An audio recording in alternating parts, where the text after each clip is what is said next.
I'll call the Board of Commissioners meeting to order for December 18th. First order of business is pledge allegiance to the flag. I pledge Allegiance to the flag of the United States of America and to the republic for which it stands, one nation, under God, indivisible, with liberty and justice for all. Thank you. Could I have approval of the minutes for December 9th? Anybody see any corrections? I sent you one, right, Cheryl? You made it? Yep. Okay. I'll make a motion, we accept the minutes of December 9th of the public meeting, public commissioners meeting. Do I hear a second? Second. Any further discussion? All those in support of the motion say aye. All right. Aye. Then so voted.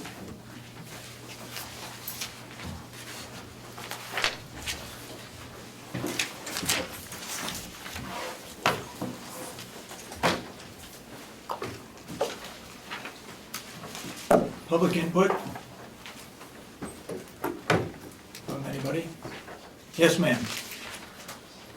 Please state your name and what town you're from. Sure.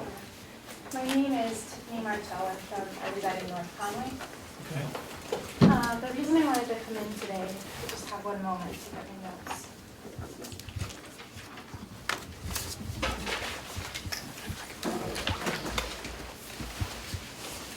I'm sorry, I didn't get it when you did.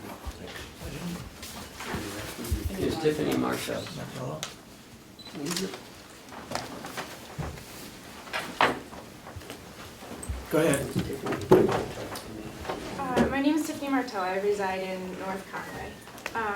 I wanted to come in today to talk to you about the county attorney's office. I was a victim in a case that was mishandled by the county attorney's office recently. Serious felony charges for sexual assault were pled down and dropped to a misdemeanor protective order violation. And the reason the charges were dropped were because of failures at the county attorney's office. And the reason I wanted to speak to you, the commissioners, is that I just want to be sure that I communicate to everyone who has any responsibility or oversight, whether it's for their budget or any other oversight of the county attorney's office, that they are failing in that office, and that the consequences of them failing that office are serious. It's serious, obviously, for the employees that are working for them. It's serious for victims of crime. It was, the pain of the way that they handled that case, I don't think I could highlight enough how difficult that was. And for our community as a whole, I love Carroll County. I live here, I work here. I absolutely love this community. And to have a county attorney's office that isn't functioning properly is risky. It's dangerous for our county. It's not safe for our community. If criminals have the impression that the county attorney's office isn't capable of prosecuting crimes, it is no longer a deterrent for them to commit crimes. If victims of sexual assault or domestic violence don't feel like the county attorney's office is going to treat them with any dignity and respect or take them seriously, then they're not going to want to come forward and pursue the criminal justice process. So I wanted to bring in with me, Do you have a statement that you'll be leaving with us? I don't, but I can email you a copy Okay. of that. What I have that I wanted to give you, is it okay to bring some paperwork up to you? Thank you. Yep. I'm sorry? So I'll pass them down. Oh, sure, thanks. Thank you.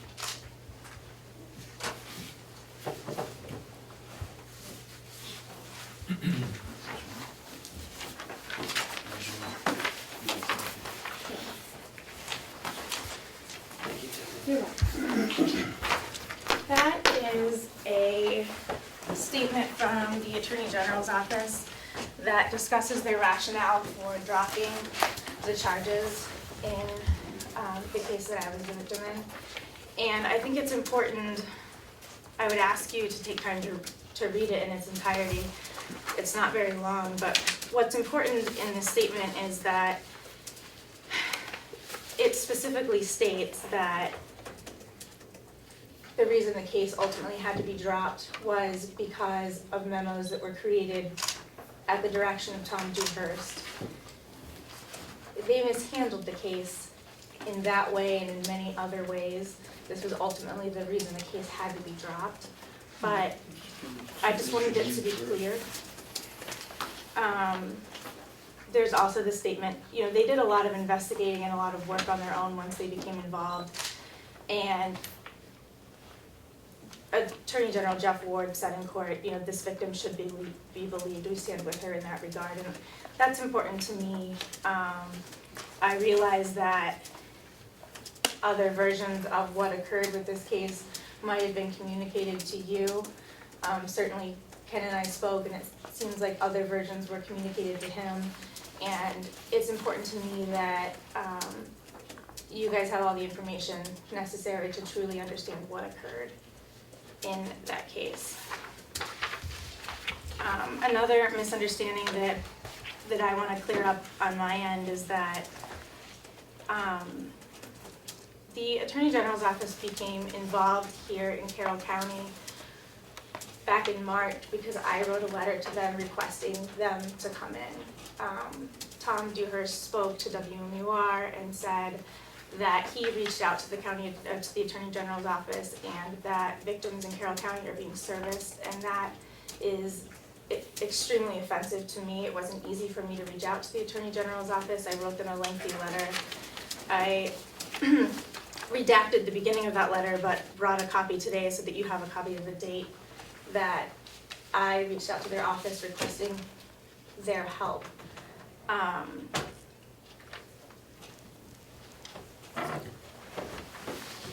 And I can give a copy of that to you if you would wish for it.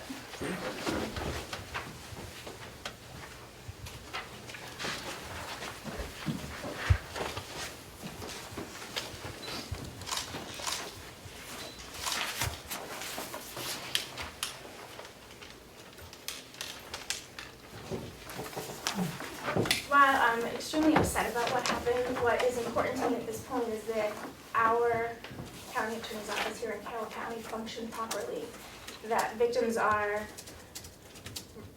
properly supported and that their cases are prosecuted competently. And for that to occur, Tom Dewhurst needs to resign. I don't think that he will, but his leadership in that office is awful. He himself said many offensive things to me in the process, but what's extremely offensive to me is that he wouldn't manage that office. He wouldn't take control of what was happening in the case. There were 2 prosecutors handling my case who had themselves never prosecuted a sexual assault case. Tom Dewhurst himself ran for county attorney having never prosecuted a sexual assault case. He didn't know what he was doing. He should have reached out for help. But instead, I don't know if he waited until he knew I reached out for help or, you know, I don't know what he's saying when he's saying he reached out for help, but he absolutely was trying to dismiss this case. He wasn't seeking help to keep the case active and to resolve the case in a manner it should have been done. That's not what happened. So while I don't want to mince words and I want to be really clear that I think Tom Dewhurst absolutely should resign, his continued tenure at Carroll County is risky for our county. It's risky for victims. It's not in anyone's best interest. From a budget perspective, you know, he continues to collect a salary from Carroll County for a job that he's not doing. The Attorney General's office is in, you know, running his office. He's not properly executing his job. I recognize that what I'm saying and suggesting is extremely serious in nature. it is serious. The consequences are serious. The consequences for me were serious, but for our community as a whole, they certainly are.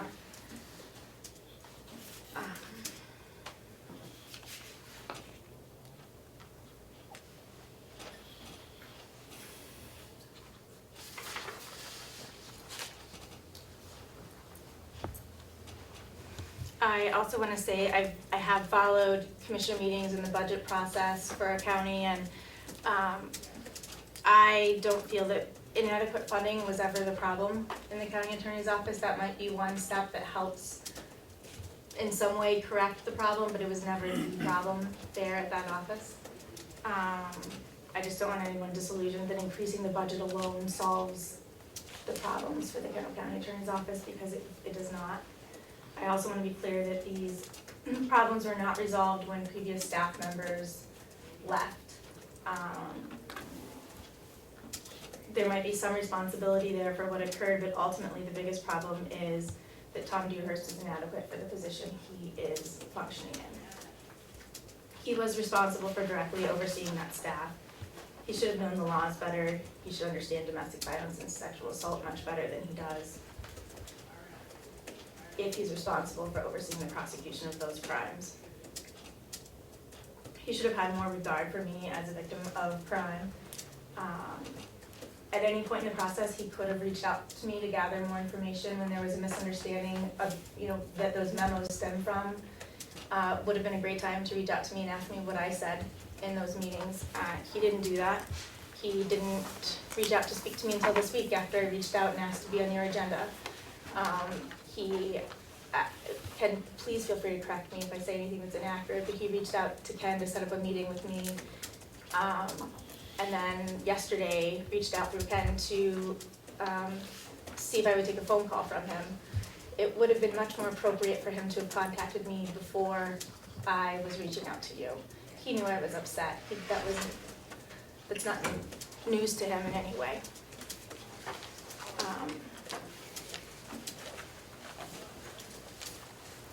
Ultimately, I want changes made in the way that the Carroll County Attorney's Office is run, so that individuals who perpetrate crimes in our community are held accountable and that victims are minimally negatively impacted by their participation in the criminal justice process. It's going to be re-traumatizing for victims to go through the criminal justice process, but not to the degree that it was with this office. That should never happen. It's really inexcusable, and the problem won't be resolved as long as Tom Dewhurst is the county attorney. And I just want to say that I hope I was clear that I absolutely love Carroll County. I want to be part of the solution.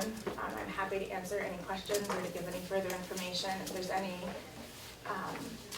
any confusion about what occurred, I would ask you to please reach out to me for any clarification. I do have, information from the Attorney General's office. I have, there are resources, I think, from your perspective, if you wanted to look and try to understand what occurred or understand what the problems in that office truly are, that law enforcement is a good resource to speak to.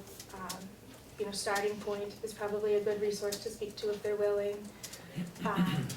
The Attorney General's office, I would expect, would be a good resource for you to speak to, and certainly, I'm willing and have information that I'm willing to share.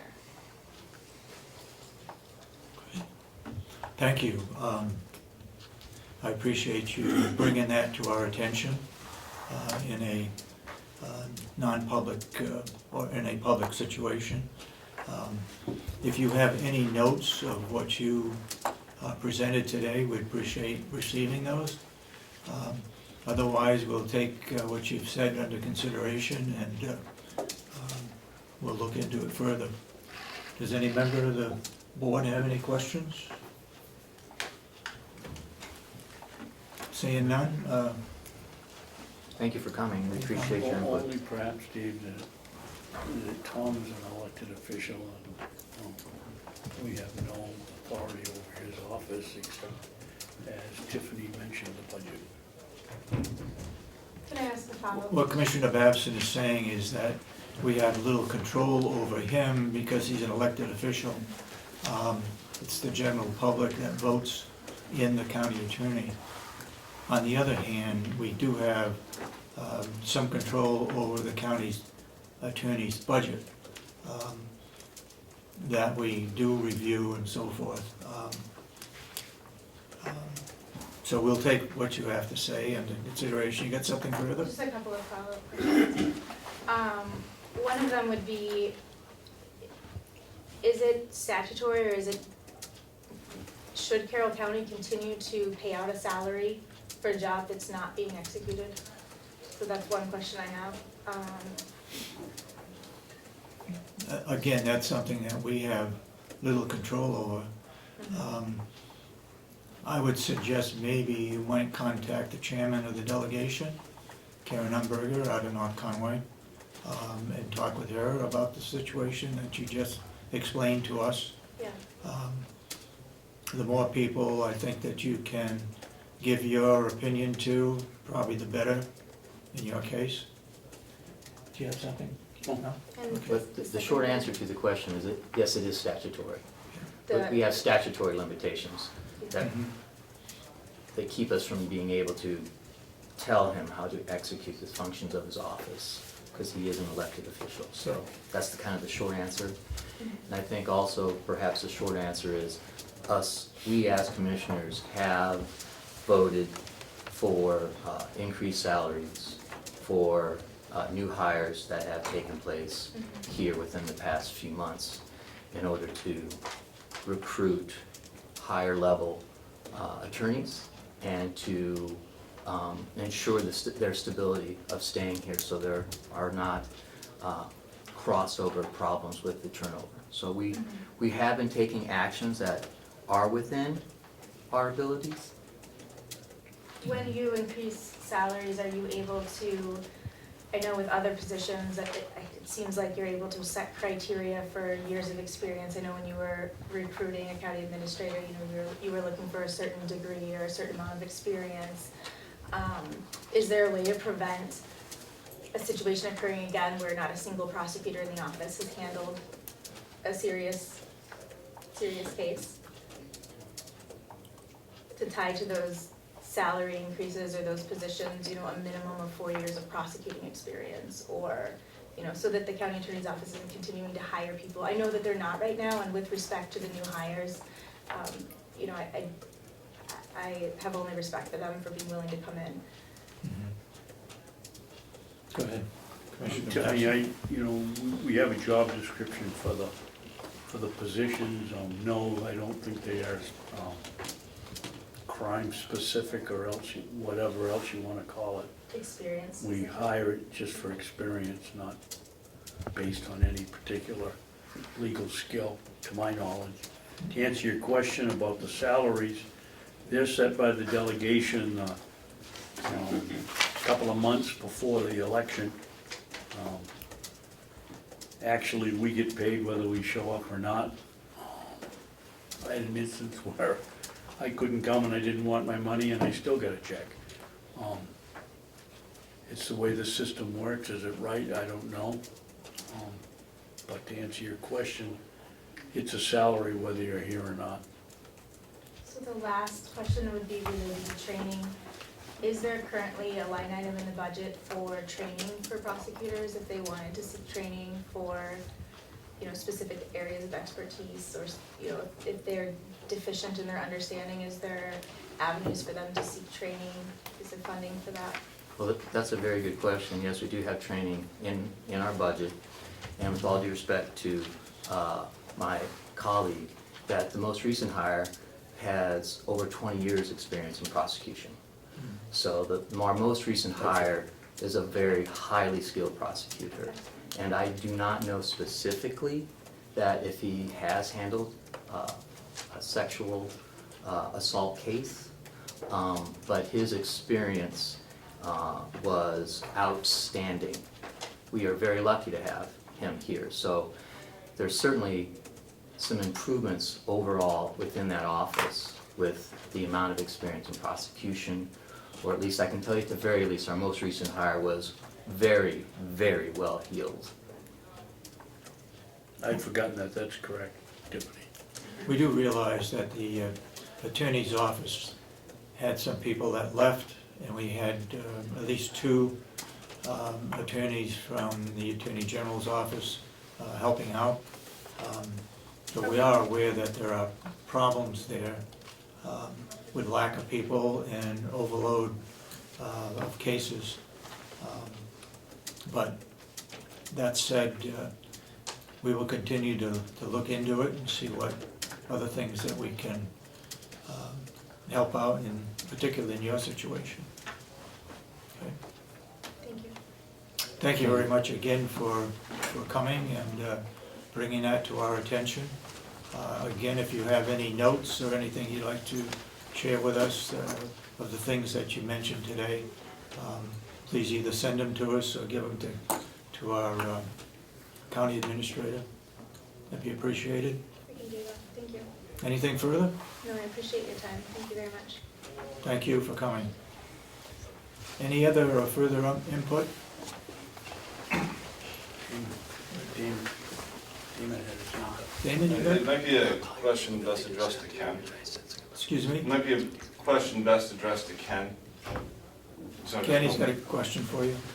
I didn't want to cut you Oh, I'm off, sorry. I was gonna wait.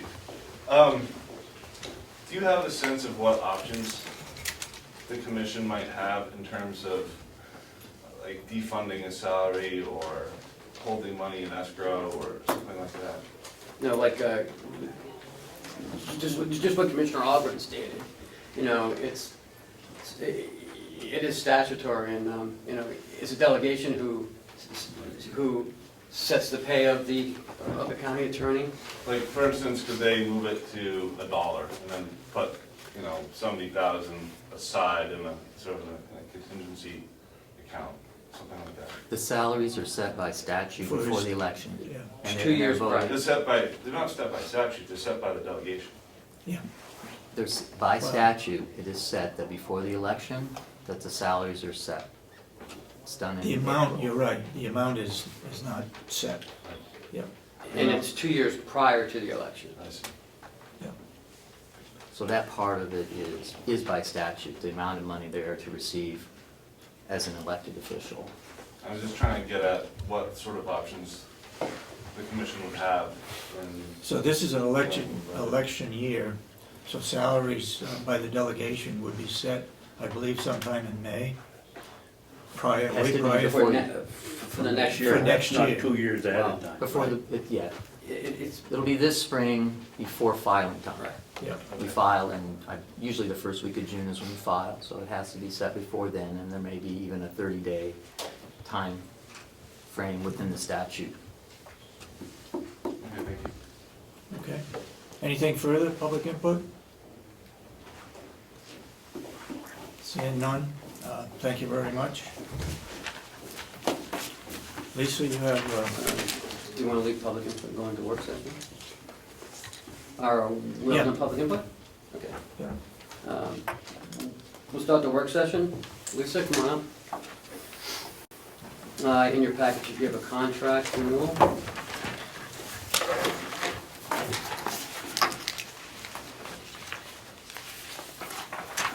Do you want to consider a brief recess, just so if folks want to leave it, they can leave? That are here, feel bad about leaving. Just doesn't have a brief recess, just if Okay. folks want to leave. I guess what we'll do is we'll have a brief recess for about 5 minutes. That'll give anybody that wants to leave, or pick up their cameras or whatever, may do so. So we'll just take a 5-minute recess.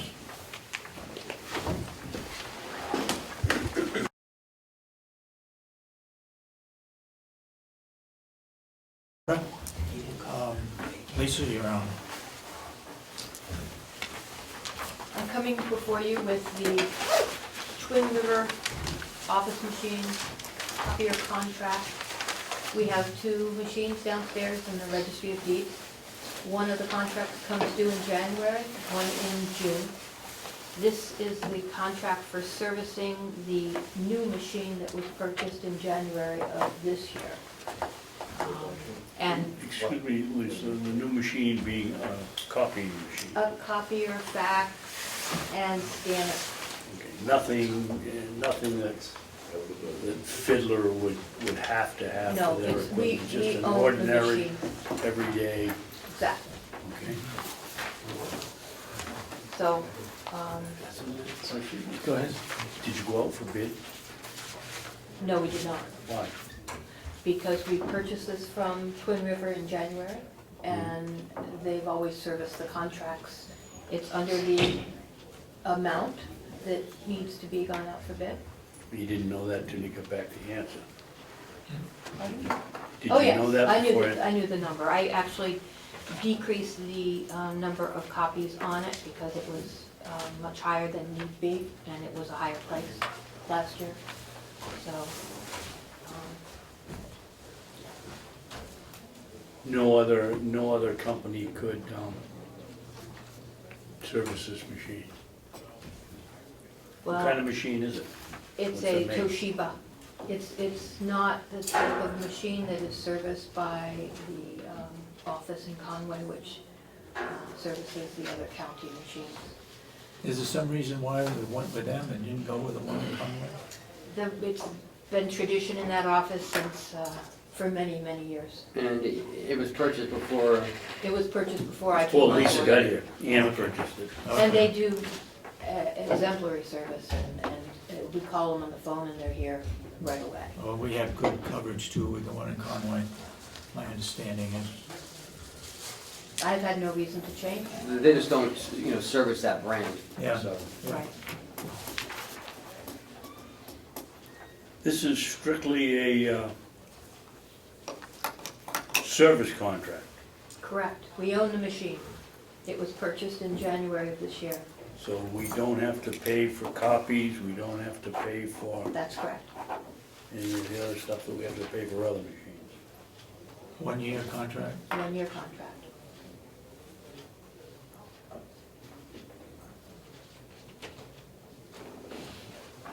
no, she has to pay for copies. Had a big There is not a paper. per unit charge. This says that they will service it up to 40,000 pages Right. produced during the year. And Oh, I'm that sorry, should right be here. plenty Yeah. adequate. And anything over that 40 will be 1.5 cents a page. Yet we, So it For a isn't just contract? it isn't just a repair, it's Yeah, a contract for. that's what a service agreement is. It includes the toner, it includes the repair of the machine, it includes emptying out the excess toner. yeah, up to 40,000 copies Right. for this But there's price. no lease in here, it's just the service, which includes the toner. Where does it say that we have to pay? In the first Copy. paragraph, Do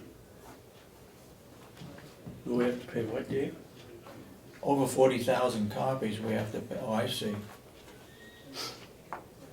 The agreement shall remain in effect for 1 year or 40,000 pages, whichever comes first. Last year was All 50,000 over. pages, and it was a much higher price. We estimate that we're gonna be using 30,000 for the year. Okay, right here is something I don't like, and I won't vote for this till it's changed. We agreed there'd be no more ongoing contracts. At least 30 days prior to the contract year end. We want an ending date at 1 year or 40,000, and we're going out for bidding. and we don't have automatic renewal, so if they'll take the automatic renewal out, Yeah, Then I don't have a problem.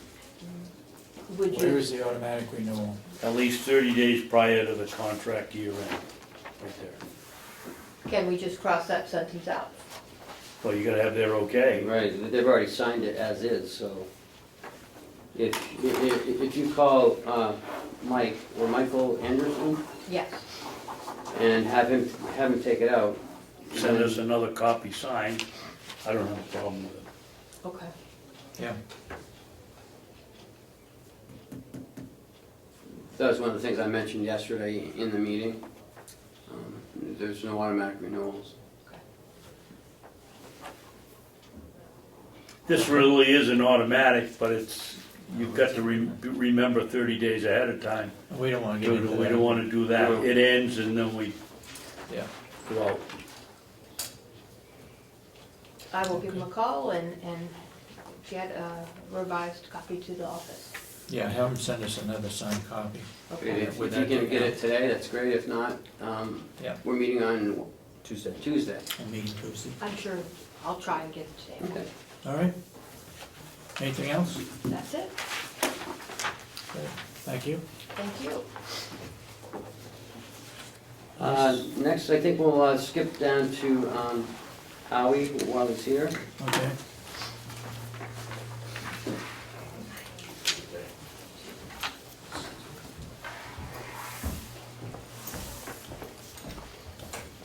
Who's the other woman that was here? Is the mother related or? Well, one was from Turning Point, and the other was a support person. Okay. Not Turning Point, but Starting Point, sorry. Turning Point. Alcohol rehab. Okay, Howie? Good morning. Good morning, Howie. I'll have actually 3 contracts for you to review. The oldest one, and I can bring you up to date with this information, is the rehab contract part. And you've got the original information. There's some more summary information that you might want.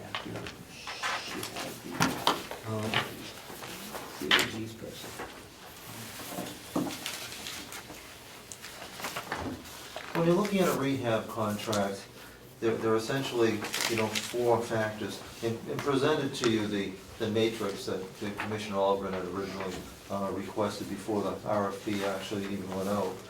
But the volume of service mix is a criteria.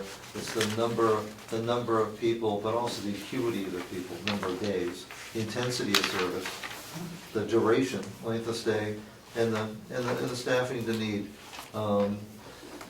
A rehab provider can have the volume, the intensity, but if they don't staff to meet the need, there's no way to get the reimbursement that's needed.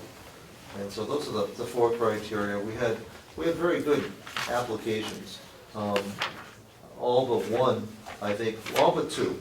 I would take 2 out of the list as ones that would not be able to meet our needs. The other 3 could very easily meet the needs, and based on those 3, to bring it down to 1, I have recommended Health Pro as one that is the most conservative for us in terms of having by far the lowest rate for Med B, which is kind of our bread and butter part of things. So that's one part.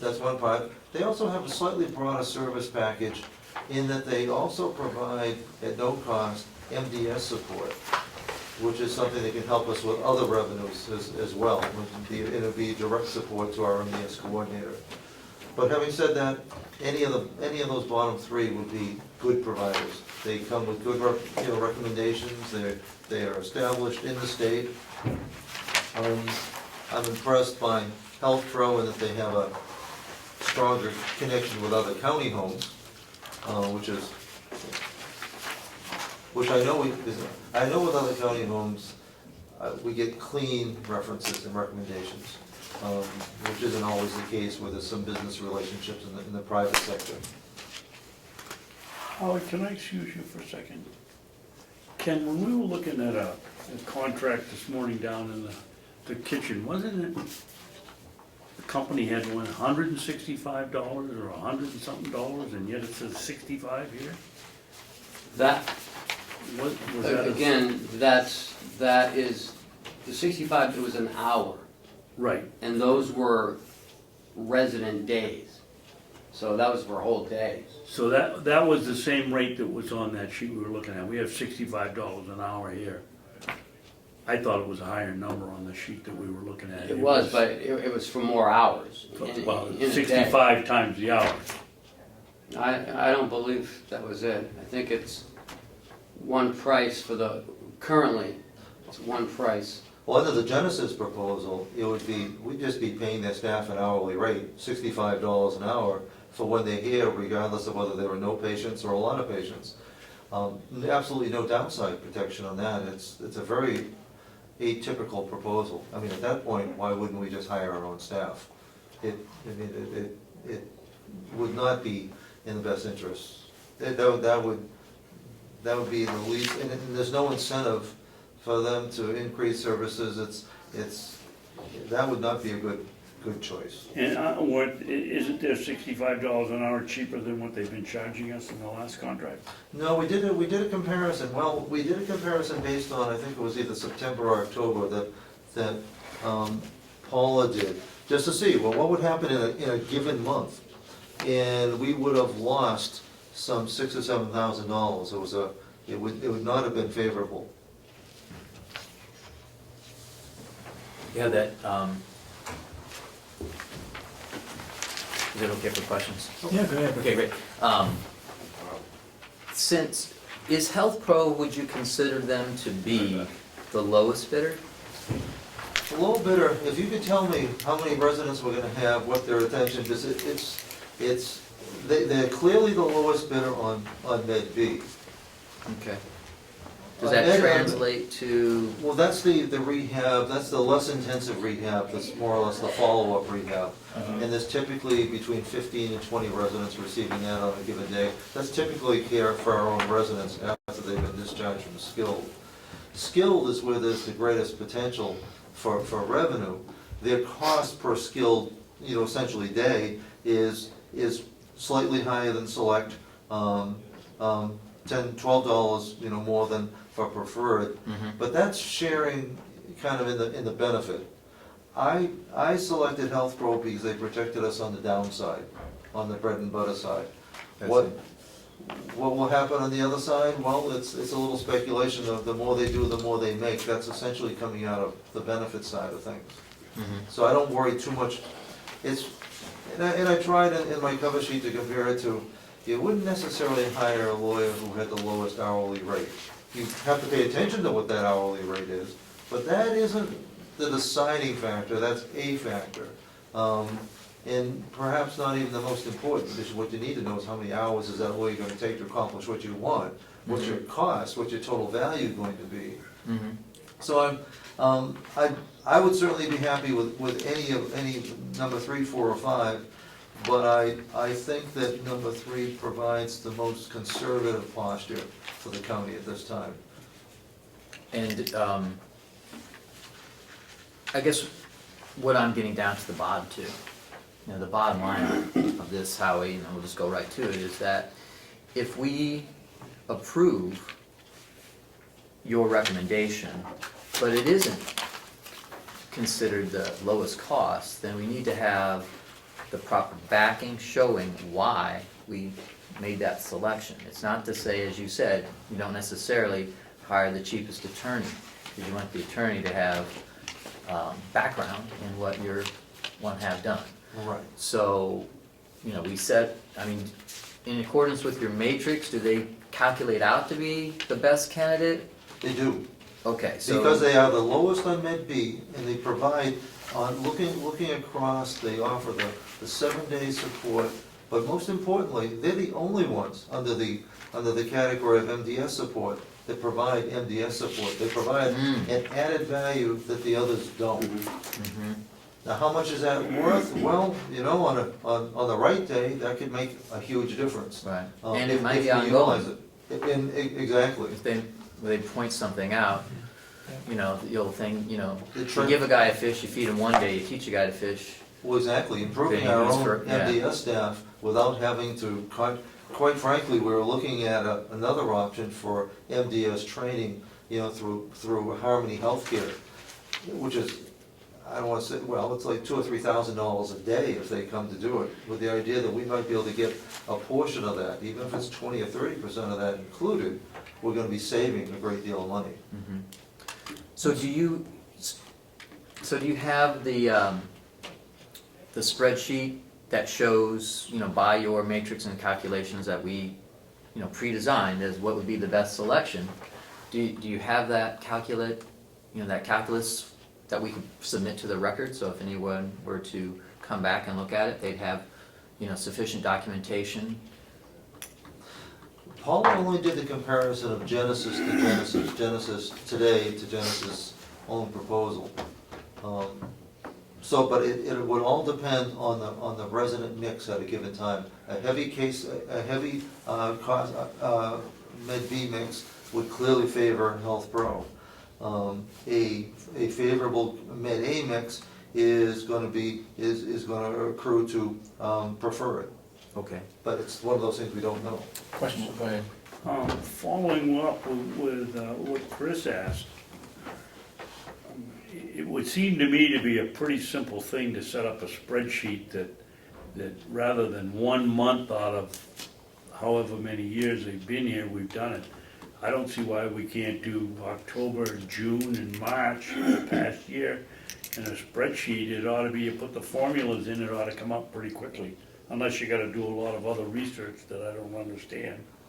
And my second comment is, Chris, I don't know the law that well, but I don't think we have to defend a selection unless we Unanimous. decide to go a unanimous vote and not go out And not for go out bid. for bid, right. We don't have to, it's nice, it would be nice to have the sheet that says, yeah, this is why we picked them, but we're not obligated by statute to do it. Only if we don't go out for bid. Yeah. We I are not believe. currently in this county, but in other counties they are, and there's, a bill coming before the House regarding this county, and we are moving toward trying to satisfy that. So you are correct, we do not have to, but it would be, I believe, advisable. To our advantage. Right, if your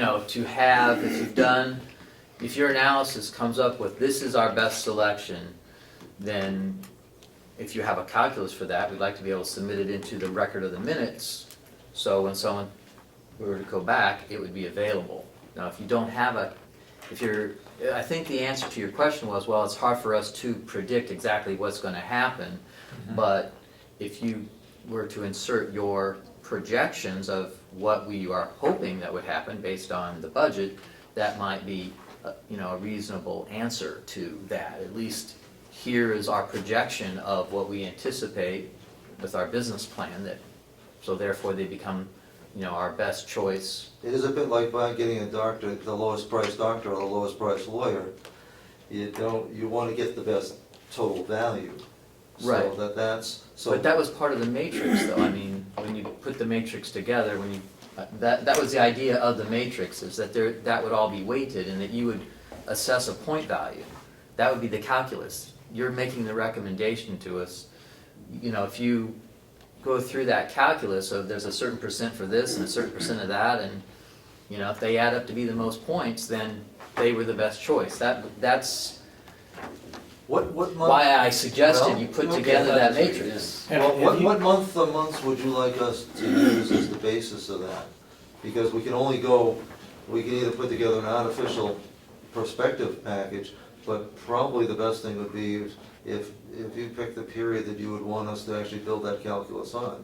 Well, but the price wasn't the only value. There was, Right. a part of the matrix was, there was points I thought that were going to be awarded percentage-wise that would, to help make the total evaluation, and one of those points was their references. That's So what would be most advantageous to the county? based on the RFP, and you would need to produce a spreadsheet showing your evaluation of each company in each category and do the calculus, calculate out the percentage and the points, and whoever's got the highest score, if they have the highest score, then they do turn out to be, the best.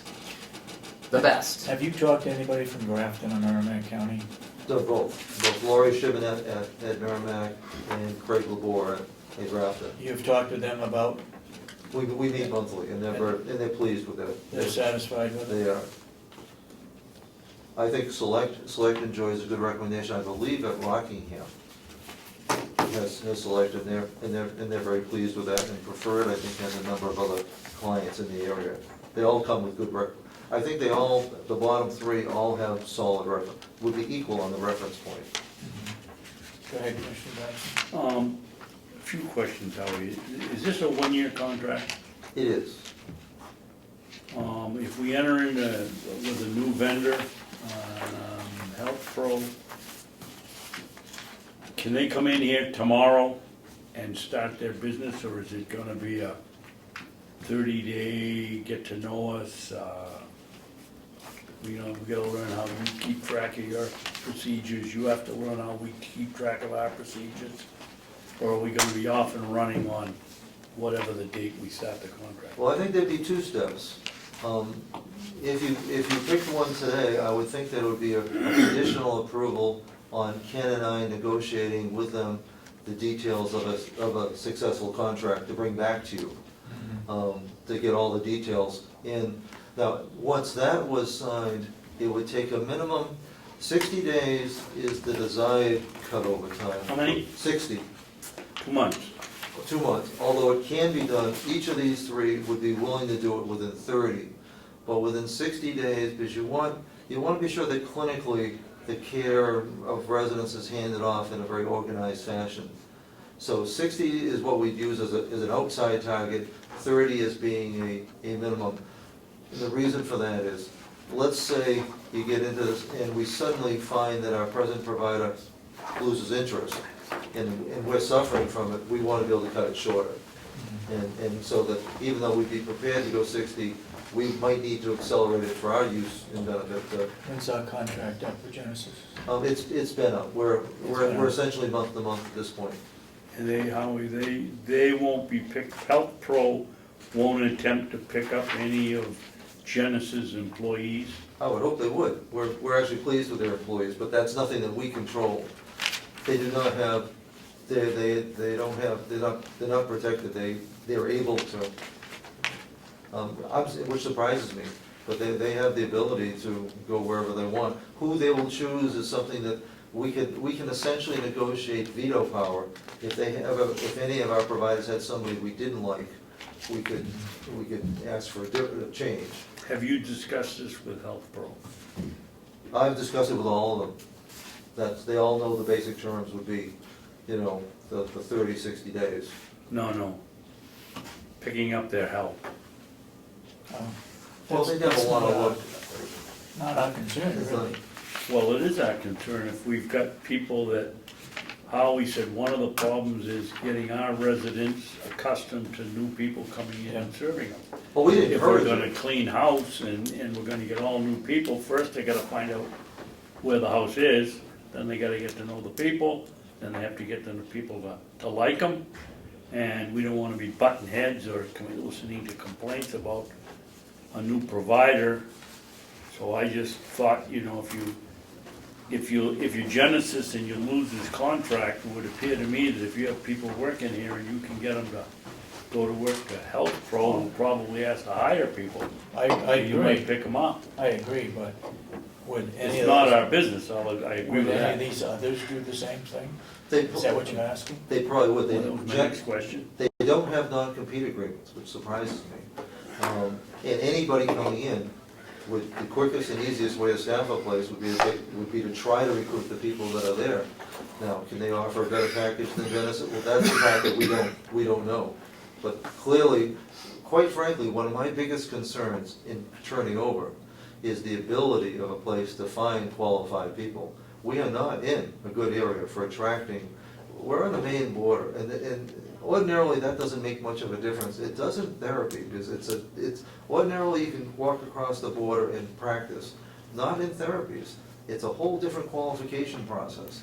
So being close to Maine is actually a detriment. And the lake on the other side and Maine on the other, we have a hard time attracting therapists. We're either bringing them down from Conway, from the Mount Washington Valley, or coming up from the seacoast. And that's a tough market to draw on. All three have experience, and that's actually what impressed me, because Grafton is probably the county that's most parallel to us. And they've done a good job staffing Grafton, which is not an easy place to staff either. I would think, Howie, not knowing your industry at all, that Grafton would be far easier to staff than here. You live in Grafton County, you live up there's no place else to go. You live in Carroll County and you're 30 miles from Rochester, you're 40 miles from Dover, you're 50 miles from Concord, you're 40 miles from Laconia. You have a lot more choices than you do in Grafton. They got a hospital over there that attracts a lot of people. Well, they get Dartmouth, you have Hanover. Hanover draws most of the That's talent right, too. from Grafton County. Yeah. So Craig over there has a hard time. you get into co-ops and you're isolated because you have West Stewartstown, and that's a There- group there- that, they're there there's or an they're not outfit there. that's- I mean, she has to grow her own talent there and Yeah. actually train. In Berlin, that market's always changing, the prison, and the prison has actually drawn off staff there too. 10-year recommendation, is that Health Pro? Yeah, you know, I haven't really reviewed it as well as probably as I should have. But, you know, if Howie seems to think that this is best, I haven't done a lot of rehab, so I don't know a lot about it, so. How do you have a copy of the RFP? I have their proposals all here. Did it go to the delegation for review No, that was before, I beforehand? mean, this goes back to September. Okay. I have the proposals right here. Okay, well, I was interested in if you had a copy of the RFP, so we could just take a brief look at the matrix of the decision process that we set forth within the proposal, which I thought we did. I might have it downstairs. So, I mean, part of the RFP was we set forth the process upon which we were gonna make the decision. So, I'd like to see that process. I think that process was vague. I think it was to establish a process, which I've tried to lay out with this graph in terms of what are the elements of consideration. There's the cost factor, there's the reporting part, there's restorative management, which I consider to be important, which Health Pro has, Preferred doesn't. Preferred, which is the less expensive, doesn't offer the restorative management, which is important, so that's a dig there. Respiratory, which isn't important to us. In-service training, then they all do that. MDS support, only one does. 7-day, they all do. Outpatient, only Preferred does, but yet it's not a factor to us. So I've tried to show this tremendous variability, trying to figure out what on overall balance is going to be. I would still put it in the category of less than 20%. Of those bottom three, I think we're into almost fully comparable. But having to pick one, Health Pro, because they do restorative management and because they do the MDS support, provide a bit of added value. Where are they out of? Well, rather than guess, Maryland. Maryland. Are any of these others New Hampshire? Only the first one. And I wouldn't recommend them, I would take. They're new, with the last 3 years, and they're not really set up for full program management. They're more consultants that are willing to do anything, and I don't think that would be helpful to us.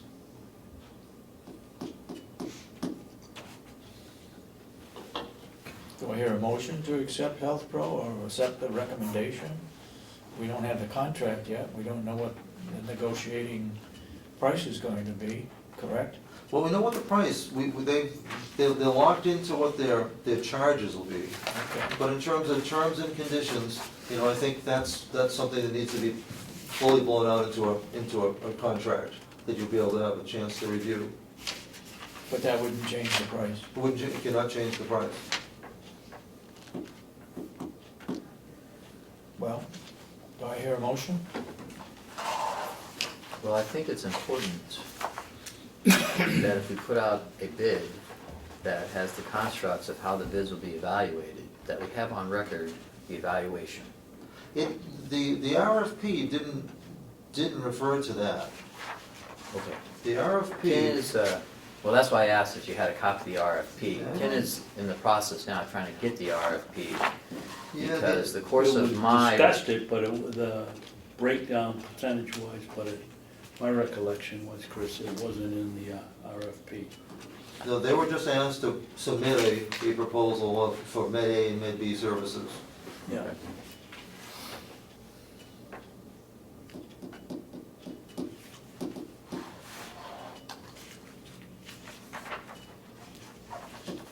guess the bottom line, Howie, is that I don't doubt that if you do the calculus, you'll come out with the people that you think are best, but the whole objective is putting together this calculus is so you and your staff can objectively place values and then come up with a calculation to see which one is the best.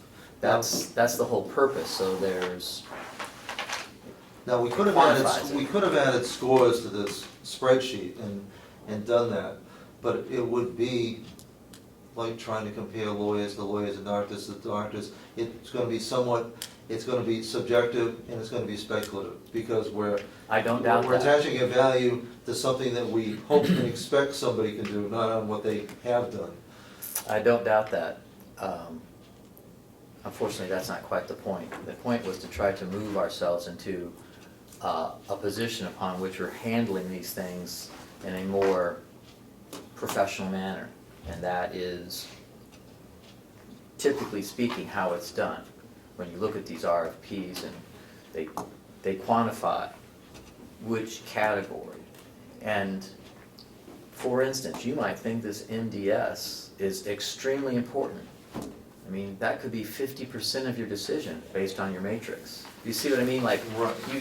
So when you set things up, when you set up the matrix, it should be such that the things that are weighted have the most weight.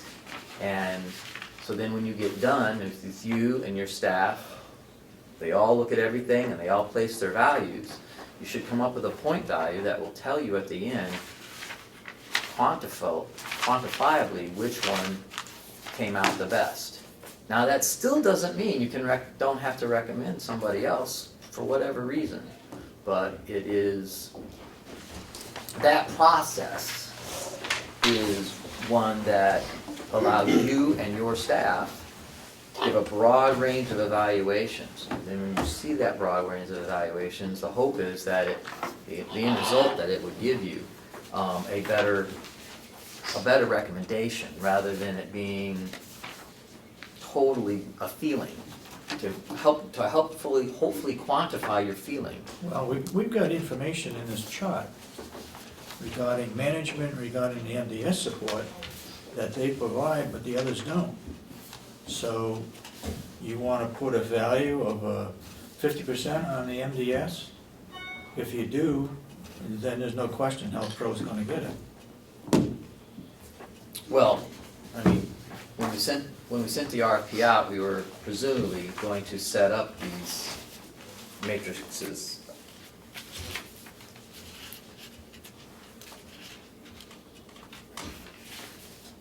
I'm ready to support the Health Pro.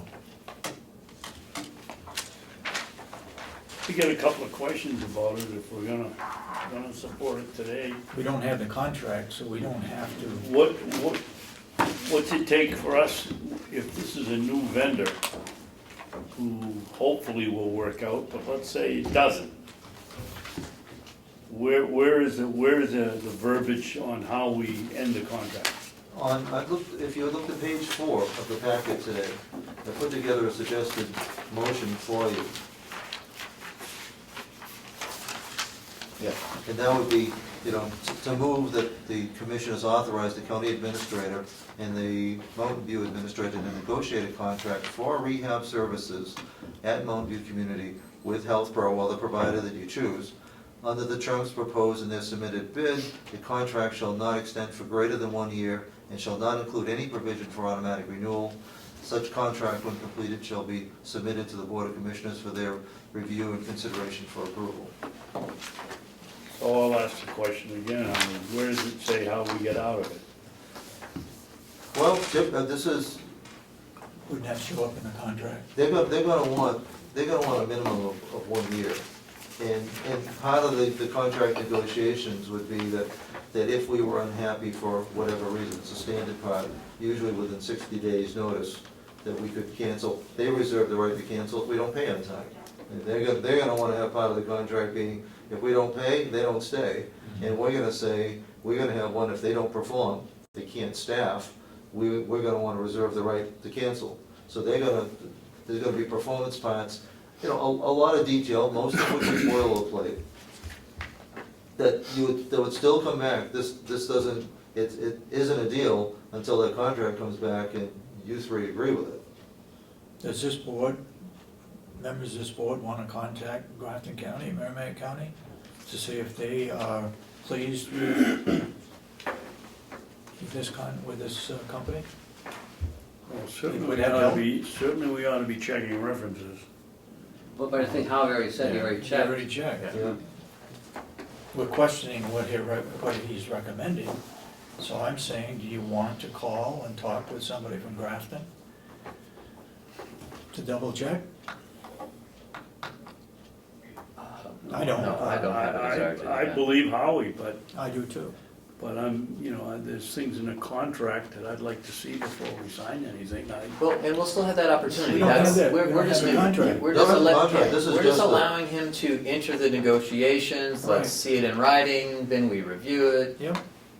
Can always That, say no. there's a lot of process, there's more process to go before we actually sign and agree, To be you know, sure. to be sure, Okay. this is just. I'll make a motion that we accept the Mountain View Community Director's recommendation to go with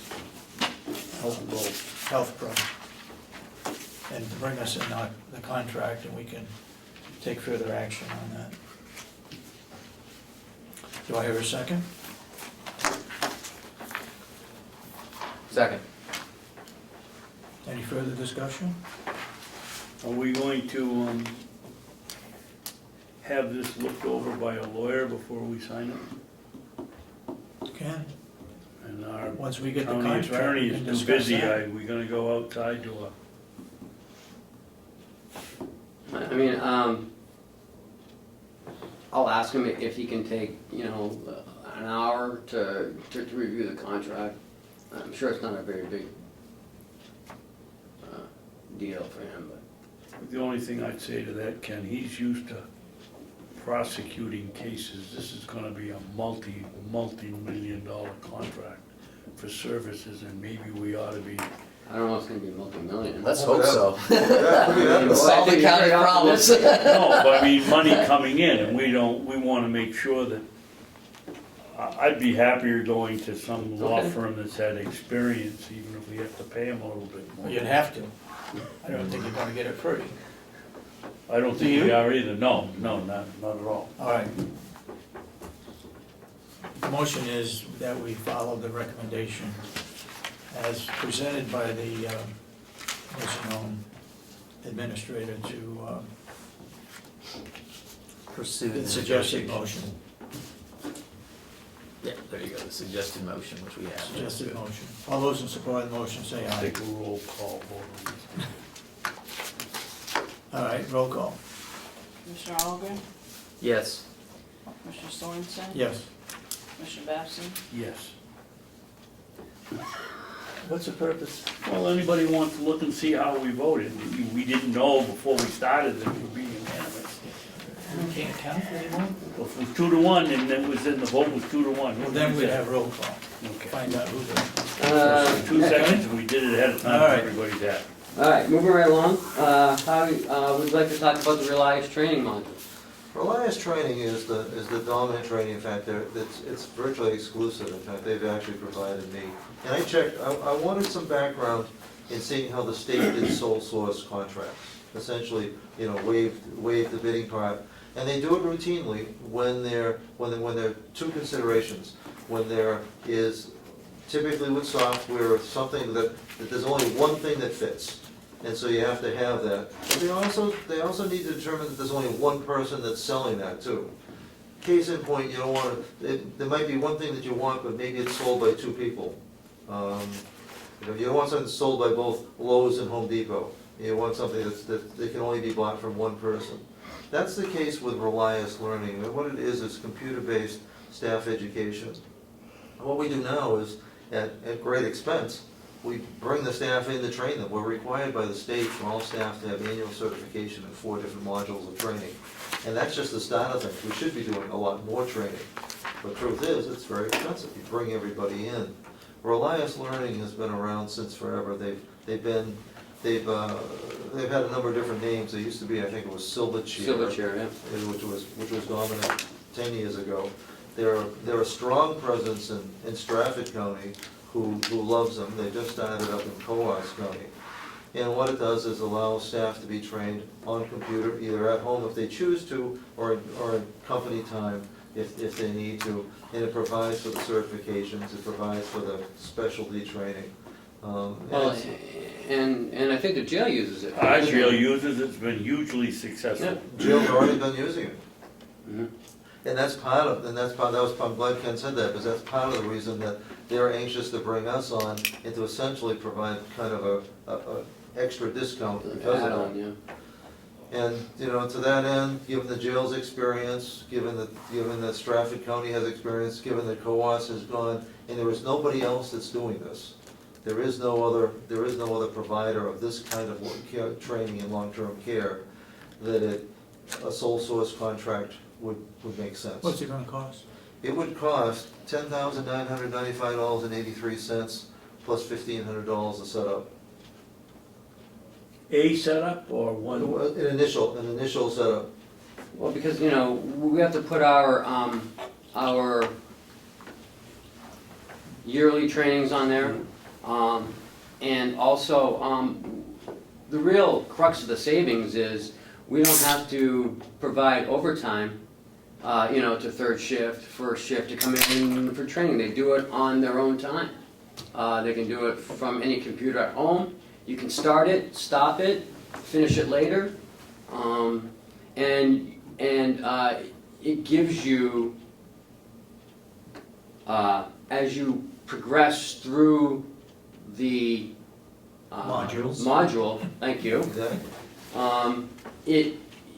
it gives you a percentage of what you've completed so far. So if you have to go, and you can come back a day or two later, and you pick up right where you left off. It gives you the certificate, it keeps track of all your training. No way of piggybacking on the jail? Well, I think that's what this They're is. giving us a 20%, a 16.8% discount. Largely, I think, because they're already present on campus. I'm trying to think what we paid them when they signed up. We had quite a bit of pushback from one commissioner that didn't want to do it. The two of us did, and within 6 months, it became perfectly evident that it was well worth the money. Oh, it's hugely successful. If you talk to Jason about it, they exceeded their training hours by many Not only that, additional hours and as Ken said, the big savings was we weren't sending anybody in, we weren't paying for a car, we weren't paying for meals, we weren't paying, it was right there in the building or they could do it at home. It makes sense to me. and you put your help me out, your mandatory training Yep. on there.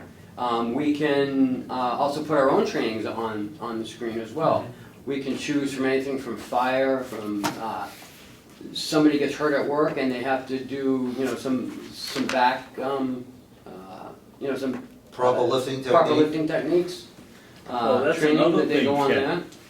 That when we started out, we didn't realize what a wide variety they had for Absolutely. the jail training, and as he got going, there was unbelievable amounts of modules on different parts of the training. and Nursing. Saved us incredible amount of money. Yeah. This will be used in the kitchen as well. This isn't just nursing. Right, This is everywhere. for sanitation training. It's gonna be, but especially what we need to do for risk management in loss control is safety, proper lifting.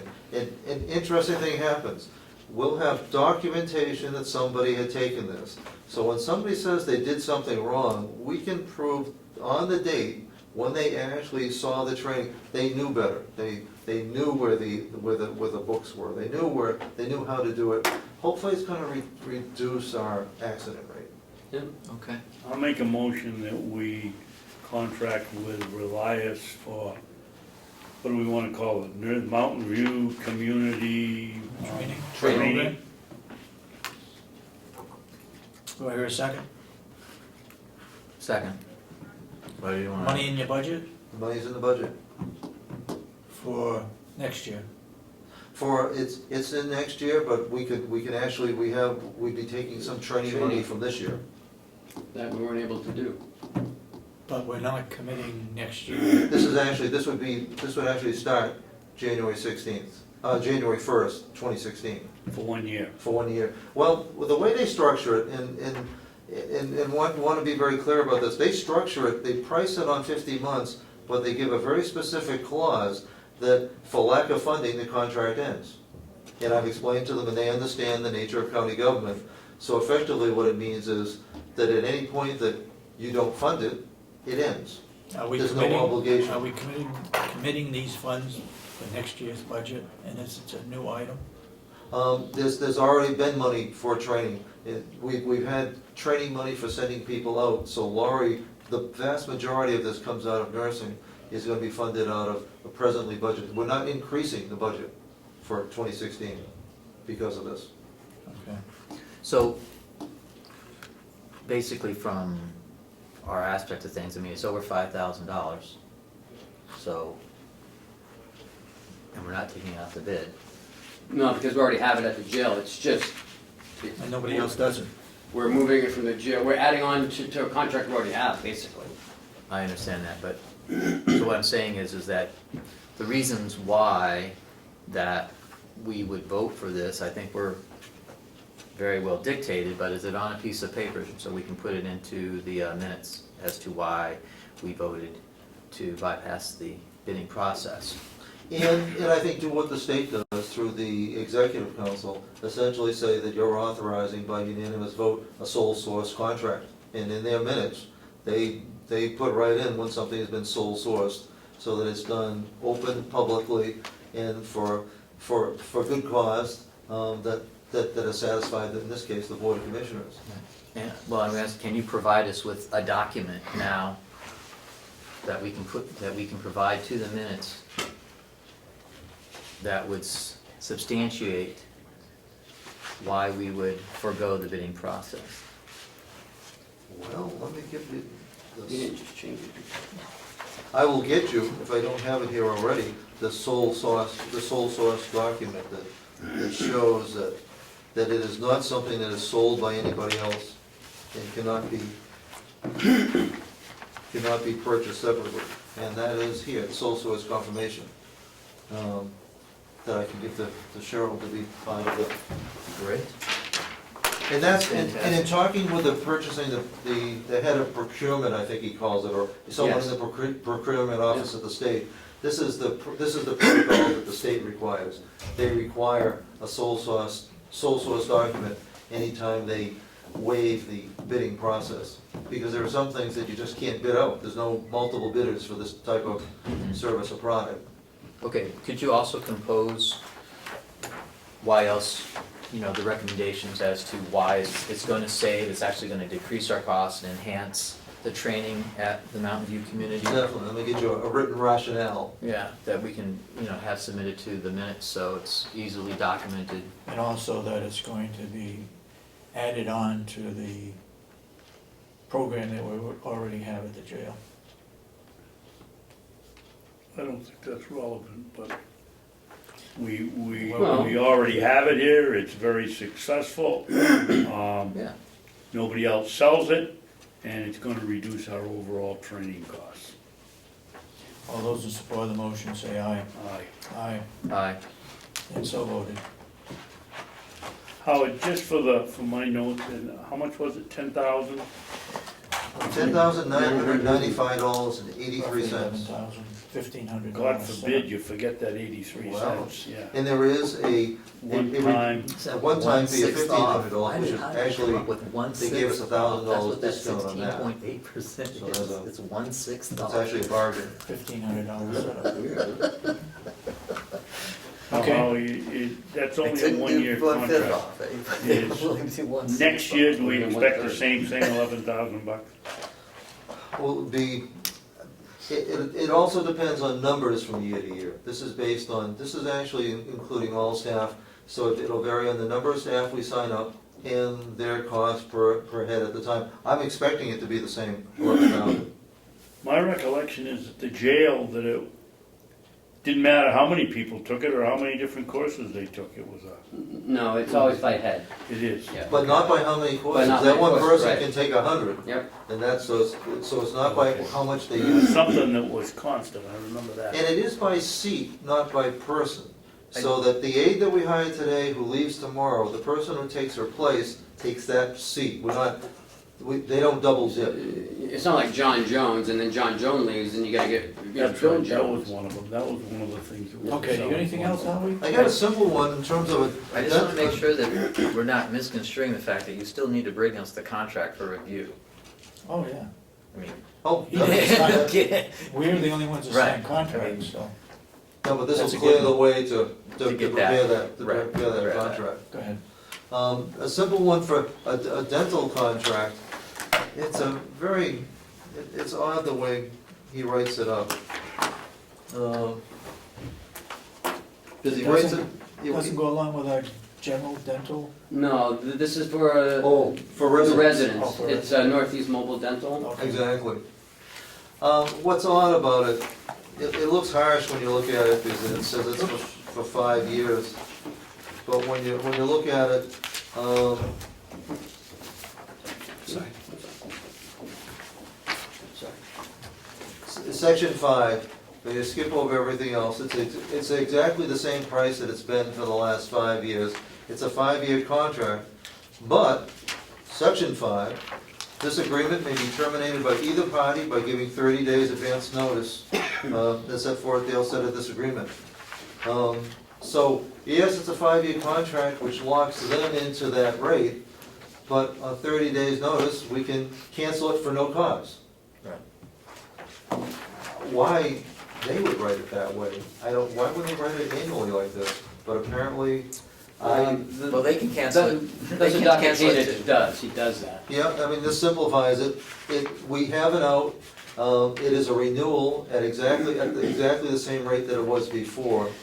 So on that basis, I'd recommend to you, and it doesn't obligate us really past 30 days, that the renewal is essentially a sole source contract, but it's in the best interest of the county to do so, and at any given time. We also do not have any competitive, I don't know who we bid it out to. So it's not as though we have other people looking for the business, but if we ever did, if somebody ever knocked on your door and said they wanted to have dental here, well, we always have the option of putting it out to bid at that time, and all we have to do is give 30 days notice. Howie, what happens if we get a resident of Wolfboro that's lived here 50 years and has used Dr. X for dental service and now gets enrolled over here and wants to use Dr. X as his or her dentist current and ongoing? We haul them over there, do we charge them for transportation, do we charge them time, what happens? Presently, we do not. Only for like extractions or orthodontic, or, Right. you know. Interestingly, if it's ordered by this dentist, we take full responsibility for getting it done. If somebody out of convenience or tradition wants to stay with their own dentist, we're presently providing transportation but not paying for that dental service.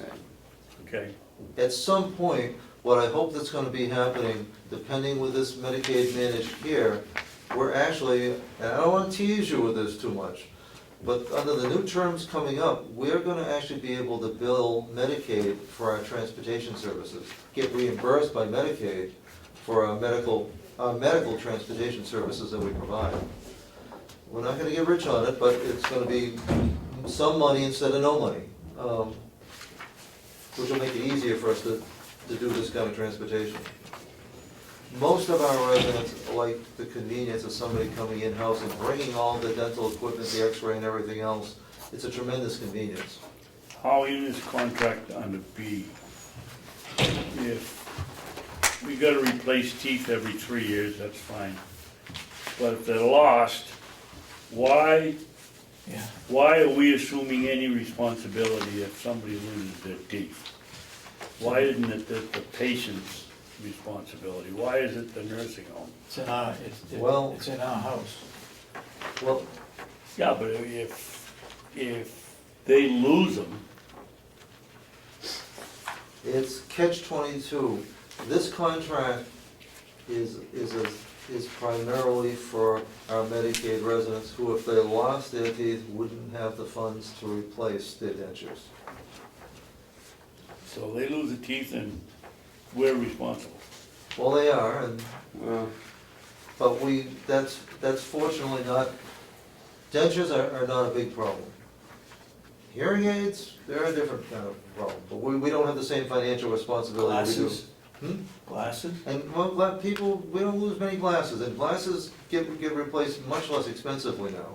So glasses are not a problem, dentures not a problem, hearing aids can sometimes be a problem. well, now they're so small, I know. you know. they're Yeah. small. Well, someone They're cleans their inexpensive. ear and it gets tossed out with a tissue and Yeah. it's, Yeah, or you take your hat off, it falls out. I've lost mine twice. Fortunately, I've been able to find it out in the field. That's right.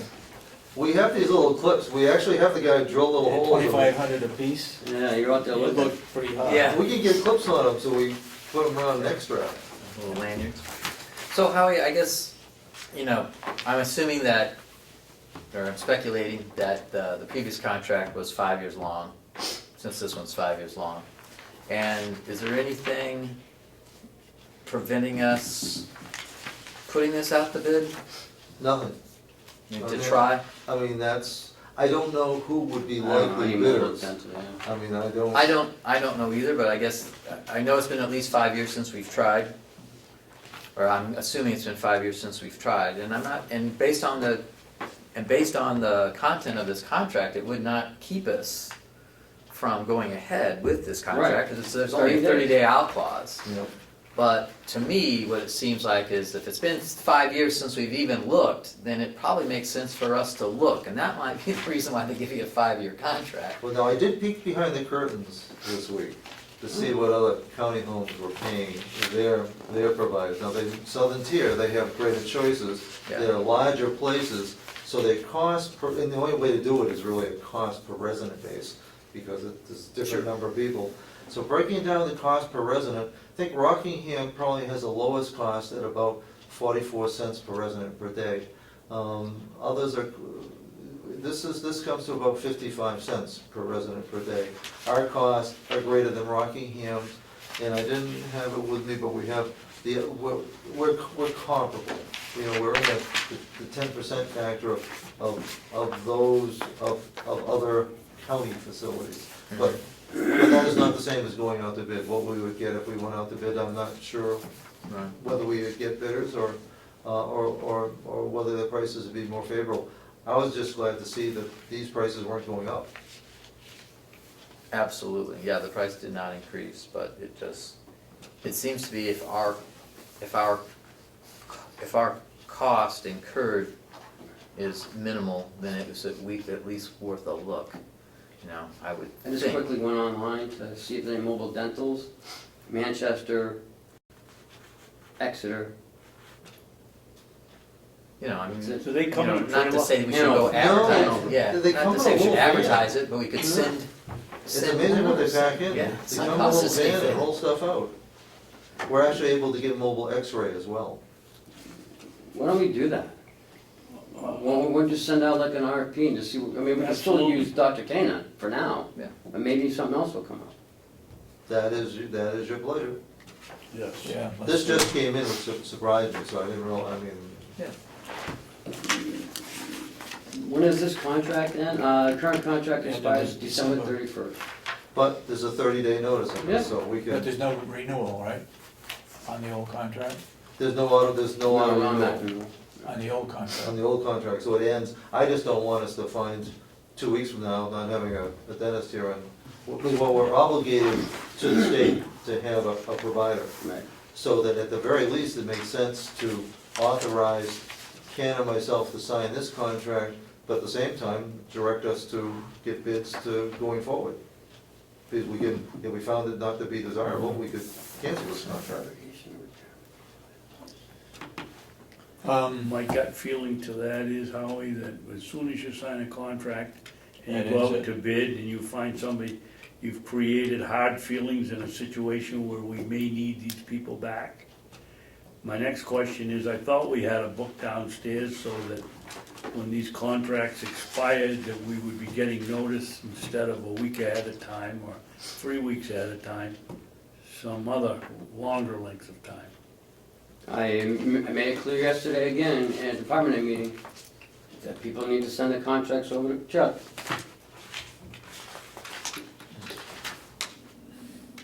What do we have at the That jail? should go for dental bills, too. But it is a requirement that we have. Would they dental go up service. to, Yeah, we we take should them up definitely. to cap? What? Why don't we, can that be part of this also? What? The jail? Good question. I did talk to Dr. Kana previously, before here, about doing the jail, and he was gonna give me a proposal at the time, but then we went, but then they went with someone else, so he might be inclined to do the jail as well. Because he was back then, I'm not sure if he still is interested in it. Well, let's make sure that's included. Well, we'll have to ask him. He may not be interested in doing jails anymore. He used to do them over in New York State.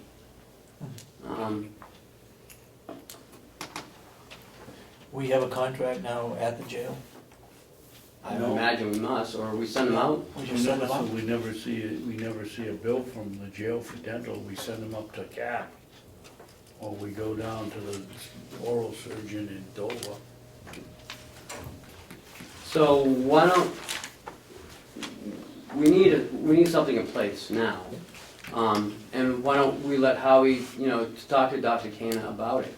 Maybe he would do both. Well, let's feel him out and see if he would. Okay. So I'd like to make a motion that we direct Administrator Robichaud to accept the new contract with Northeast Mobile Dental Service, with the understanding that we will also do some selective bidding. Sit, do I hear a second?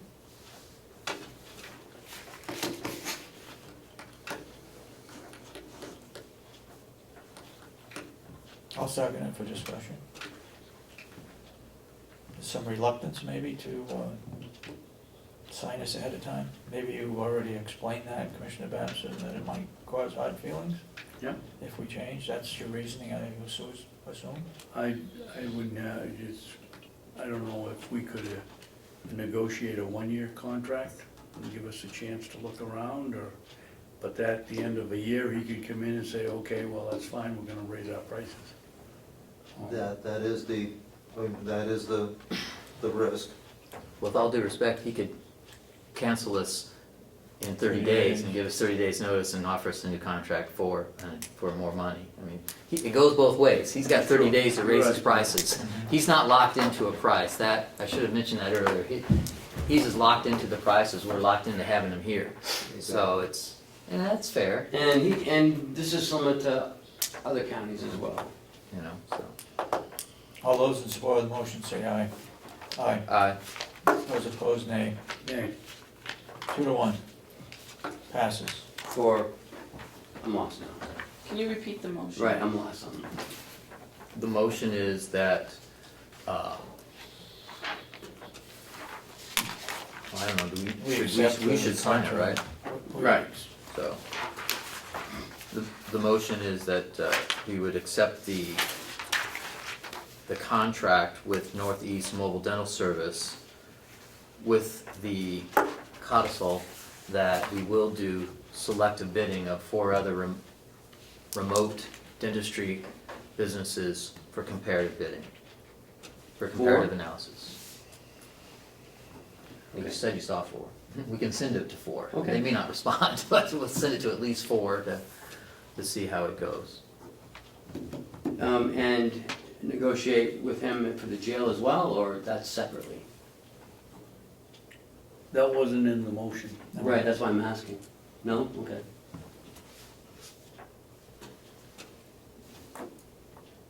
Okay. Okay? Yep.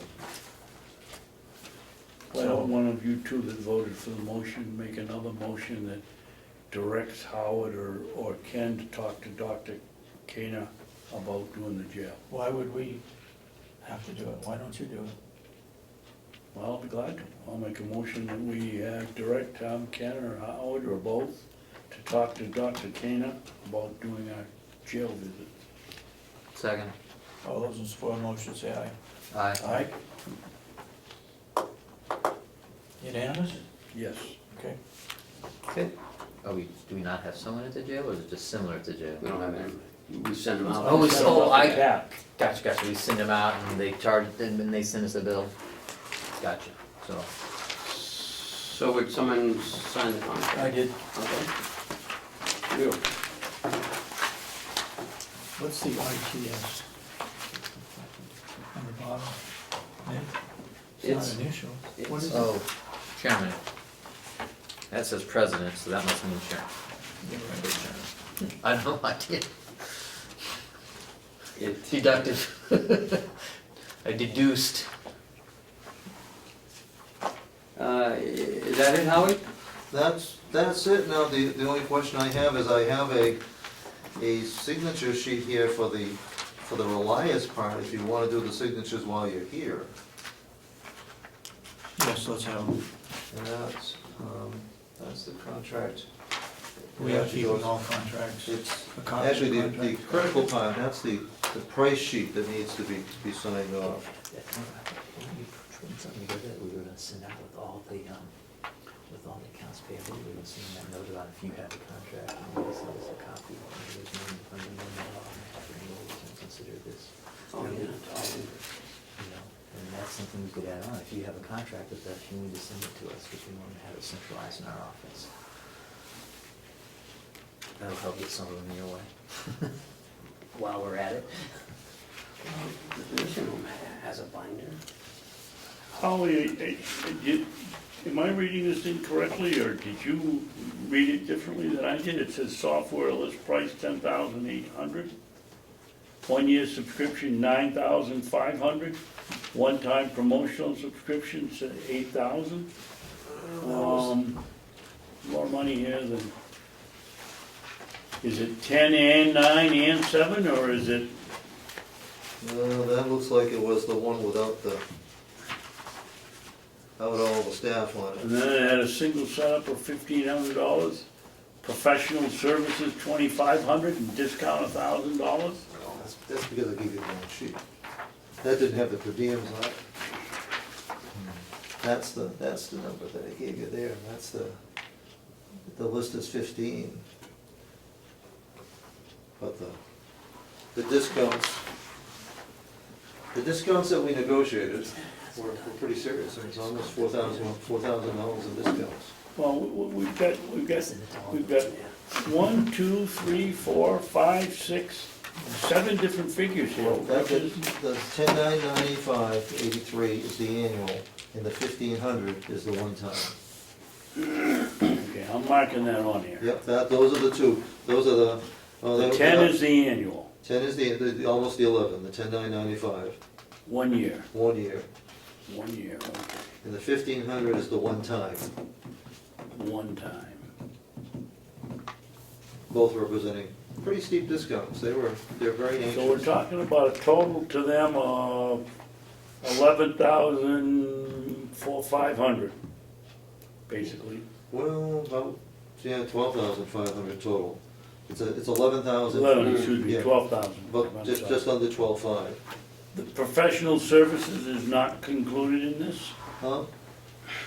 Well, the professional service, that's the list price, but it comes down to the 1,500 total, the one time. Okay, so is it?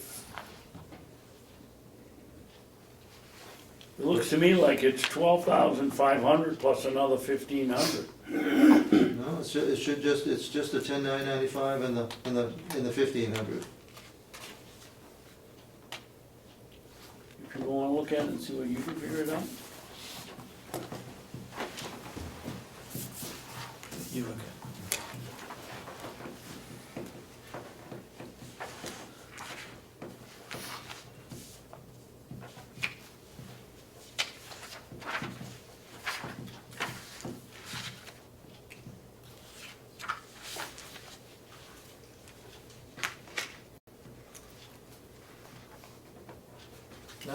That looks good, it's 11,000 You don't plus. think the 1,500 on the bottom is another add-on, Chris?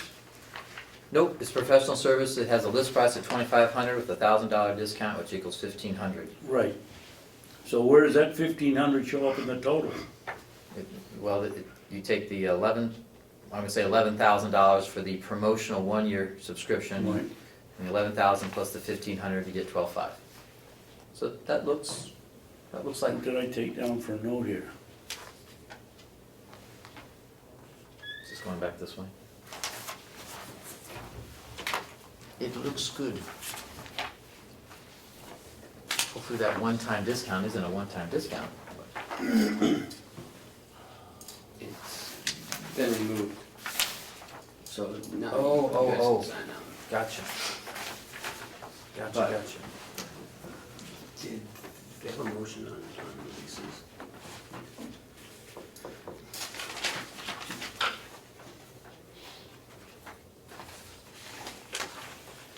Commissioner Sorensen, do you wanna sign this one? So that'll give us just one executed copy. No, okay, there was no motion. But this is the new one? Yes. It doesn't, it says this agreement will be renewed automatically unless it doesn't, still has the automatic renewal in it. No, not the one I, Well, the one I'm looking at, maybe, Maybe Oh, you got the that's wrong one, sorry. okay. I was like, wait a minute. There we go, there we go. I need a motion on that.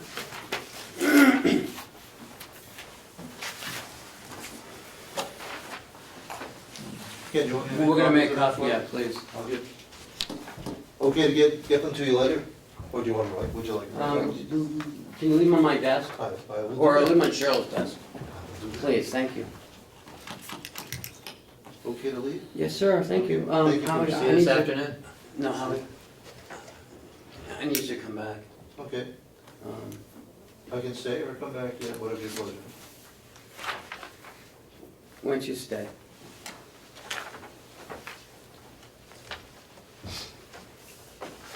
I'd like to bring forth a motion that we accept the one-year annual. senior service contract from Twin Rivers Office Machines Company for the service of one of the copiers that they are the only provider in the area that can serve this type of machine. And the price is far less than $5,000, it's only $520.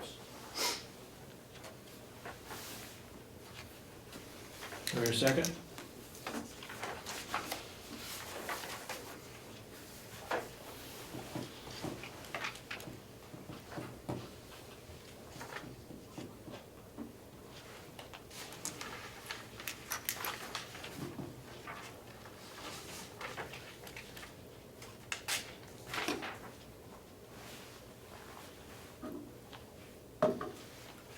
I'll second it for discussion.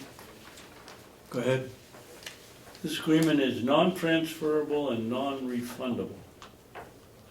Does that mean if we have their machine in here, or do we own the machine? We own the machine.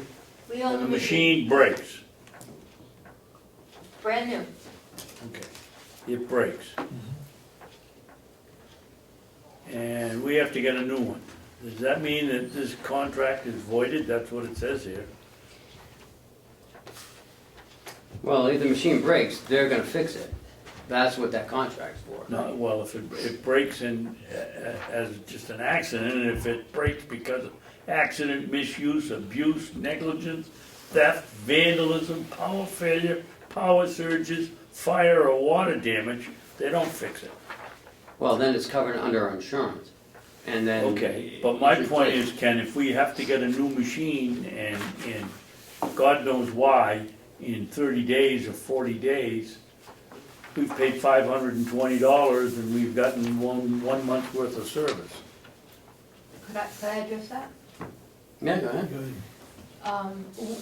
When that machine was purchased in January, we had them take away the old machine.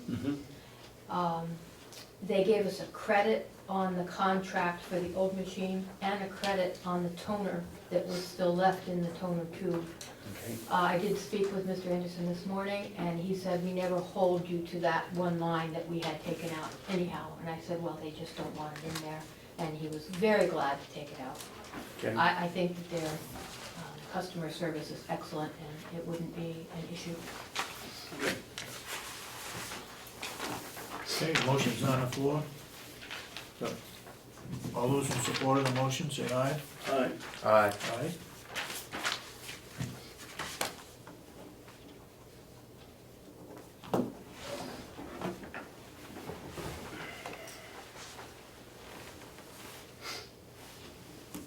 Thank you very much.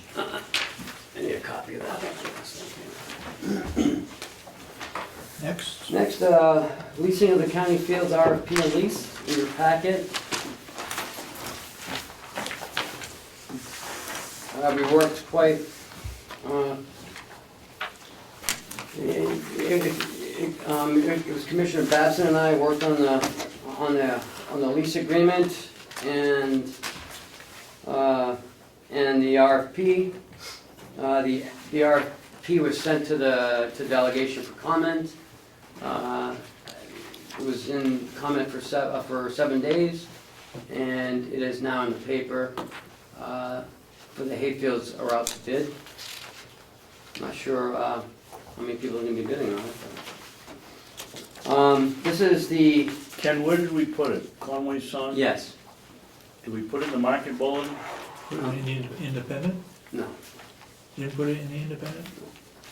Conway's Son only doesn't go down to Hillsborough, does it? Yeah, it does. It does. Does it? It does. Moltenboro? Yep. Yeah, Mobile does. Really? Yeah. I didn't think it went. But it doesn't go to, The Meredith one, but I don't know. I mean, this was just to see what interest we could get. is it on our website? Yeah, oh yeah, absolutely, yeah. Is there a way that we could maybe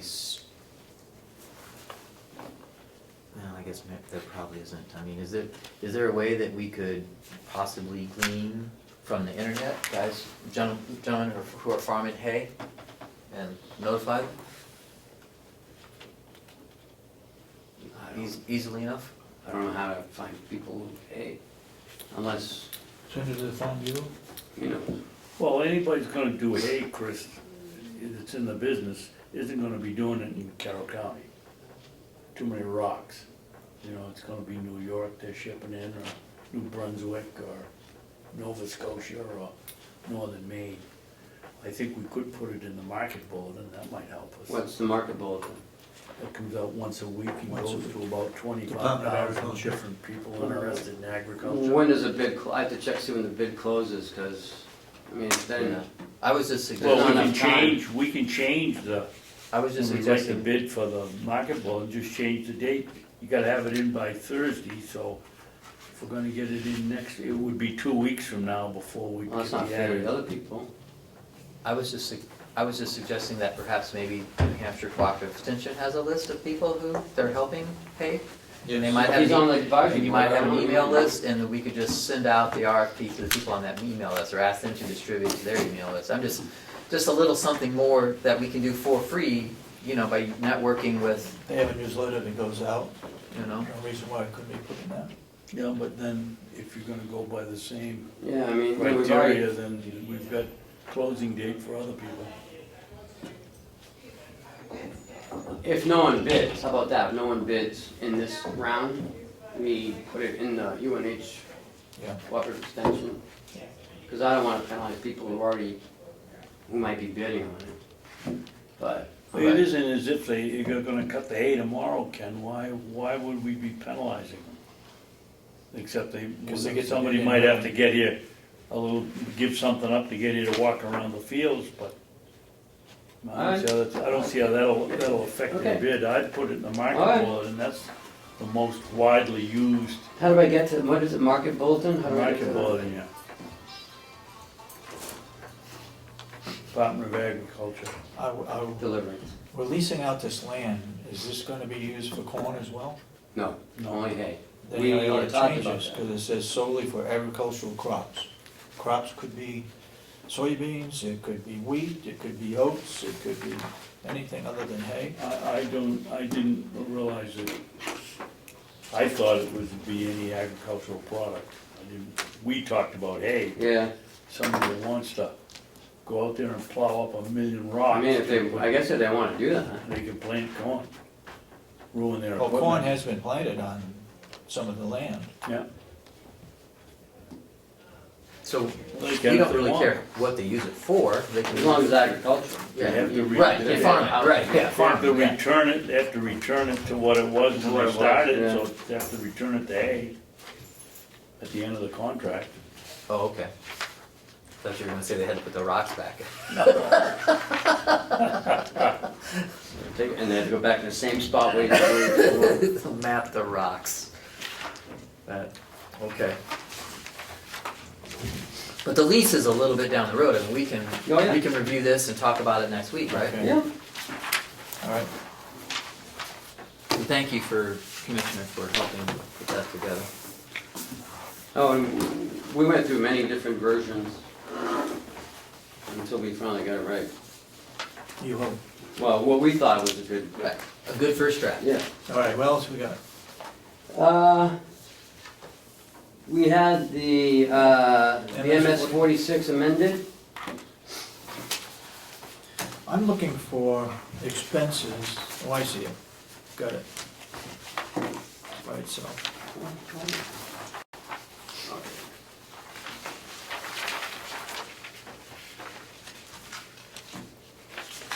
Ken, just for the public, can you explain why the financial administration has gone from roughly $6,000 to $849,000? That is because we've Moved found the workers' everything comp, together. the liability, Medical, company liability, the all the insurances are in there. We did move some items in the budget, so that in turn would change some of these line items to like different amounts. And how about the legal costs? Where are we with that? 4153, we've gone from, we actually spent 60,000 last year, and we've Seven- gone I'm sorry, to 719,000. What page are we on? first page, No, page 2. page 2 of 9. About halfway down, the second one under the 849, Ken. Other legal costs. That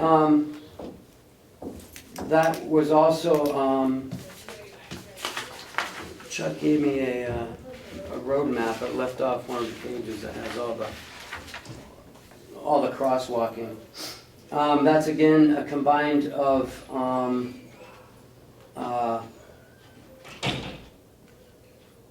legal costs. We don't have anywhere near that, even what we No, paid this year. It says legal costs, but there's some items in our budget that don't conform with the MS 46, so we have to combine it into another line item. I'll let Chuck come up and explain.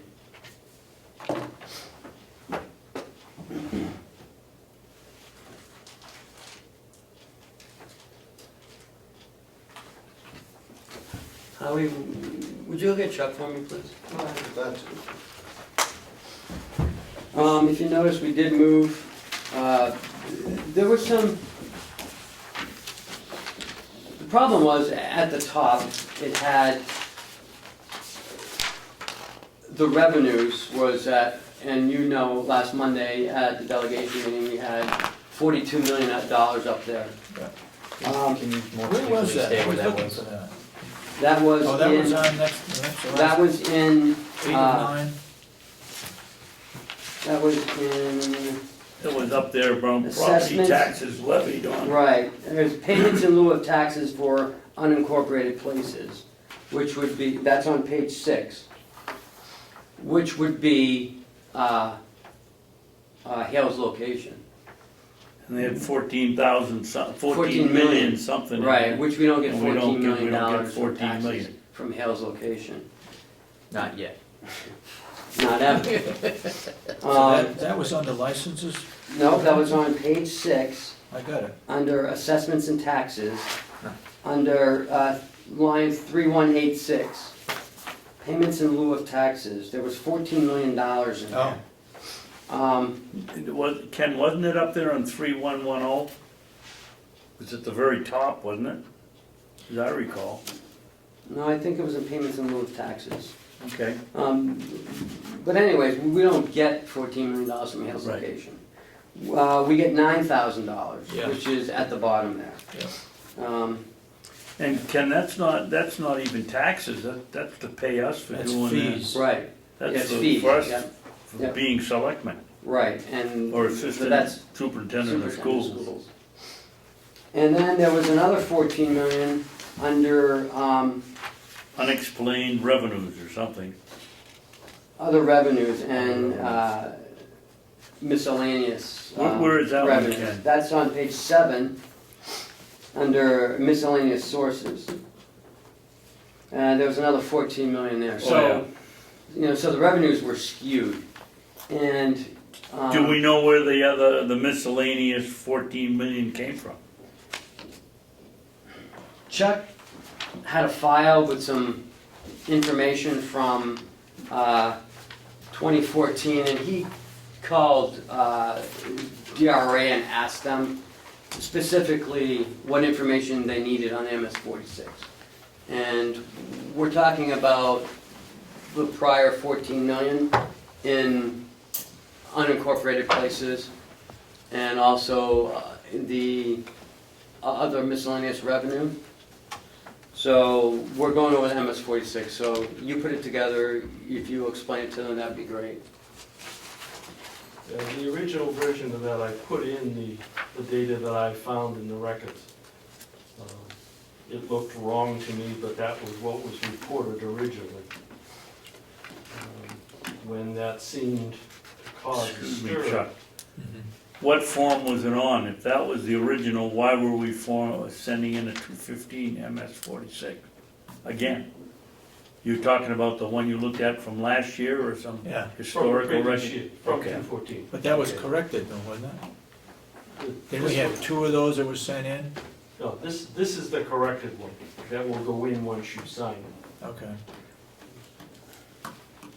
And reviewing back, when I originally did it, I said, that shouldn't really be there, but that's what was reported, that's what I'll go with, to be consistent.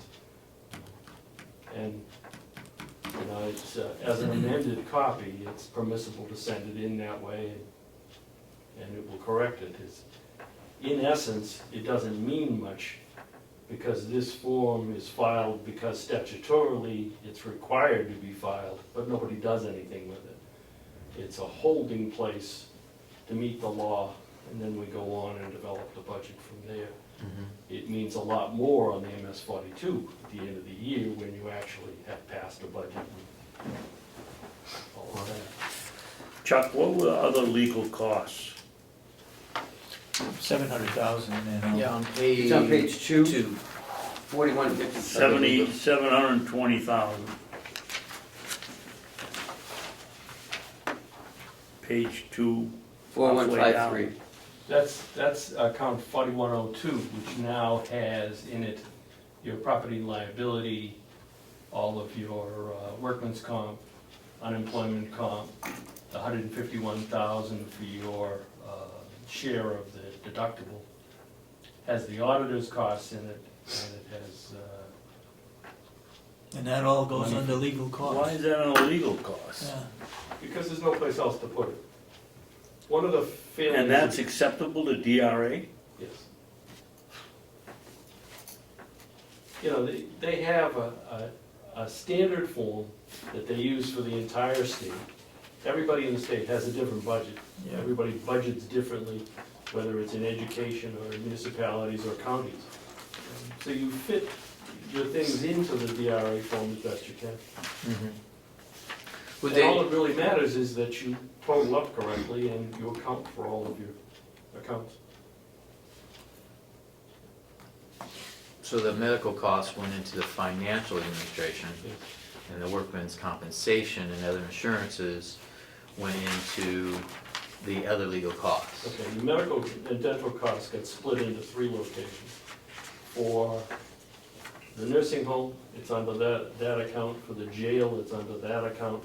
And everybody else is under. Financial, Under yeah, that aggregation, general government. that's what transpired.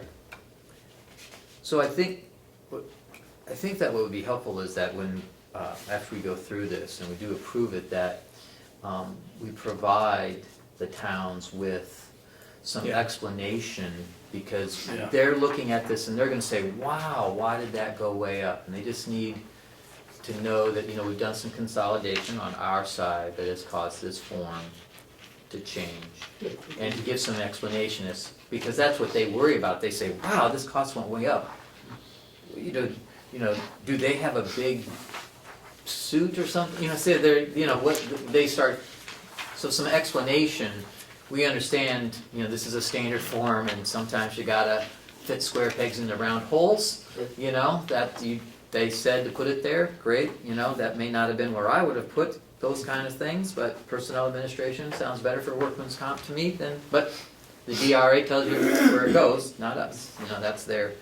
But that explanation though, since we did make these changes, that when you see that a number has a material variance, we need to provide an explanation to help And answer certainly some questions. $719,000 for legal, Chris. Yeah. People are gonna jump all over that, they're gonna figure we were sued, that we have expensive lawyers.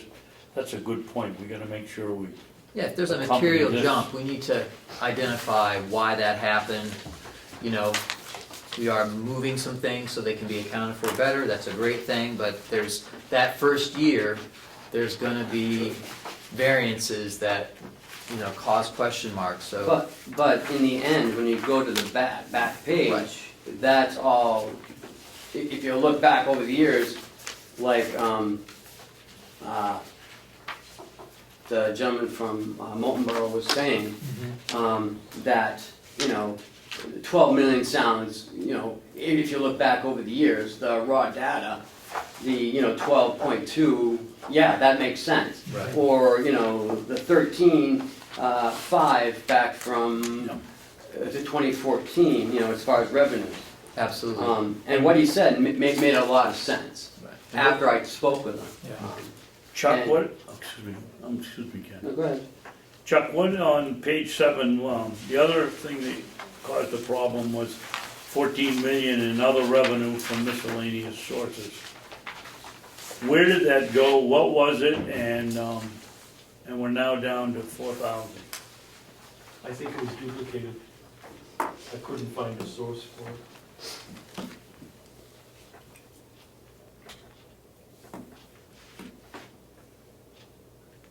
So it just disappeared. And when it disappeared, it made it balance out and appear the way it should have.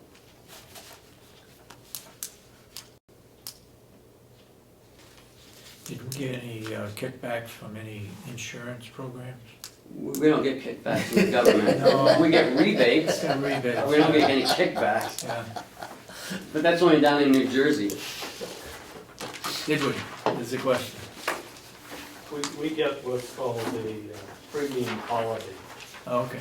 and some of that money goes back to the employees and some of it comes back to the county. What are you looking at? What one? One of Same the- item. Huh? Revenue, miscellaneous sources. And then maybe as a part of that supplemental information that you send out, it may be of note, because it's something that, which what I think if I was a town selectman, what I would think would be the most important information was, well, here's what you're proposing this year to be raised by taxes. Well, what did you propose last year? And I don't think that's on this form. I think I think that would be something that they would really like to know, is, well, gee whiz, what was it last year? That would calm, that would settle, the first thing you're gonna look at is, well, what's the bill? What's the bottom line of this bill? And if you can't look to last year's, Well, I'm sure they have last year's in their office. I'm sure they do, but if we provide it for them, Yeah. it's easy enough and as part of, The first item, county convention costs. Appropriations was 17,000, expenditures were 40,000. Yeah. Remember that they had more meetings, they had to transfer more money So into where their did budget. but this is, where did the 23,000 come from? To make it From, up? from the contingency, I guess? Was Other there a- places in the budget. was there a transfer I fund think the somewhere? specific Oh, answer yeah. because Oh, it wasn't- they've had 3 transfers. Lot. but my understanding, due to the phone call you fielded from me yesterday, was that previous fiscal year is actually 2014. Yes. Not 2015. This isn't this year that we're in, this is last year, Yeah. like 2013, not 2014. 14. Yes. So those transfers that they did are 2014, that's not part of the explanation for why that's $40,000. There had to be transfers of similar. It had to be It transferred. had to come from somewhere. Yeah, it came from other spots in the budget. I guess the We question just we weren't recording the transfers, Chris. is because they had too many meetings, and that's why it went up? That's happened this year, I don't know, I wasn't here last year, I don't know. I don't know what the. That's $23,000, that's double what was appropriated. Yeah, it doesn't, Don't forget, David, they had a lot of meetings, because remember, we had 800 pages originally, or 600 pages for the annual report, and then that was up because they had so many meetings. Yeah, but I don't think that would show up under that item. No, but if they had the meetings, they had to travel to get here, and they had to get paid $25 a piece to get to the meeting, so that, it costs about, although Representative McCarthy doesn't wanna believe it, it costs around $700 to $800 yeah. to have a meeting. Doesn't account for all of it, but it counts for a good part of it. Okay. it does seem, well, what just came to mind though, wasn't that the year of the performance audit? 2014 was, yeah? Yes. But it would have been, but it was appropriated though, but maybe it was encumbered? Remember now, I can't remember, I guess we're kinda getting into Chris, the I'll bet weeds. that's where it is. We I'll did bet that's encumber exactly some what of it the, is. Yeah, maybe, we're getting into the weeds, but maybe that's why there's a differential, just because it was I bet encumbered that was fund or it. we something, I increased don't know. their budget by $7,000. I mean, again, My- this is the proposed budget. Right. This isn't, it's all gonna change on the 42.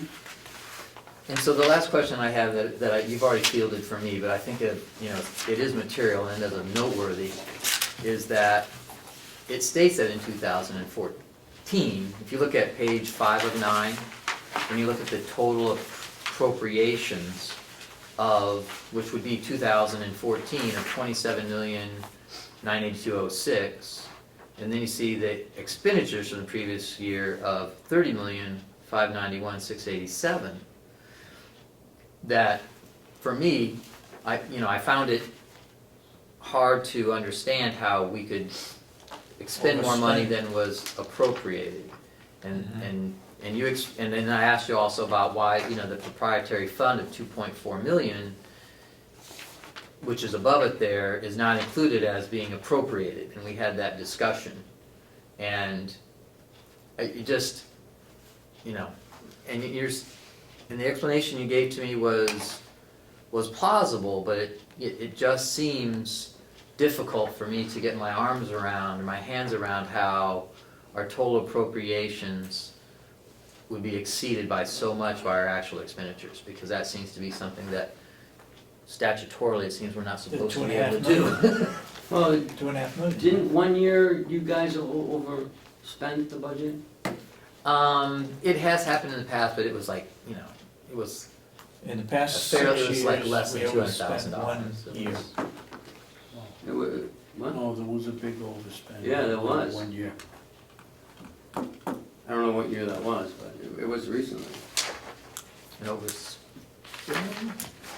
I don't know if there's been an overspend, but there's been an overall deficit as far as expenses. overspending the appropriations. We overspent the expense side Yeah. in the past 6 years, 1 year. 1 year, but it was like 200,000 or something, it was not a, Million. it wasn't $2.4 million. No. It was, you know, it was before I got here, but I recall it And it as was made being, up with the revenue that came in. yeah, and overall, yeah, there was no issue, we still had a surplus from that year. But anyway, I just, you know, you said you checked with DRA, they said that's the way it's supposed to go, so if that's what DRA says, that's what DRA says, and you followed their advice, that's the way it should be. It just seems, like I said, it seems strange to me that somehow we had not appropriated that transfer when we would know what the transfer was, and that just seems, that seems strange. But this form is maybe not for purposes that equal a balance sheet. That's right. So I guess we'll leave it at that. Are you saying that the operating transfers were not included in the 30 million? It is included in the 30 million, but it's not included in that number, see that? Oh. See, it's not there. Yeah. So the differential, I kind of surmised without actually calculating it out, was essentially that, because it wasn't included, you know, and the other miscellaneous differentials. But I mean, you know, you take 2.5 from 28, you get 30,500,000. So it accounts for the lion's share of the differential when you get down to the bottom line. I just thought it was strange Yeah. that it wasn't considered appropriated, but it's not. Go ahead, you got something? No, I was just, Representative wrote and asked if there was an agenda for this afternoon's meeting at the nursing home. Is there Yes. one? There is one? Yeah, I think Was it it's, sent out? I think it's included in your packet, I I think. thought I saw one, yeah. But it wasn't sent out to the delegation apparently. Well, Yeah, it they was on sent, the email, yeah, they They sent it sent by it, email. right. sent by email.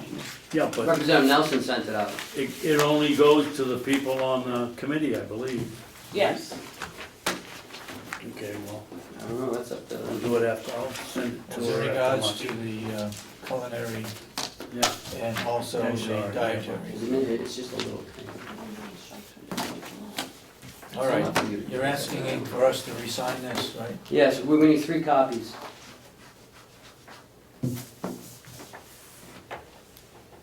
Three signed copies.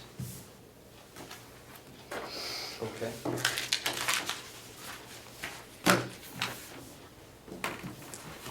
And Chuck, you'll do a little cover sheet, so when we send these out, with some explanations. I think that's a good idea. And I think I'm gonna go to Wolfboro, and speak with David Owens and let him know some of those changes, so he can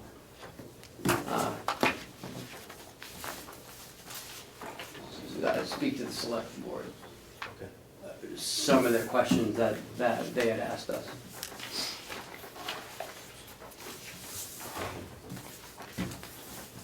Give that to Charles. That's 2.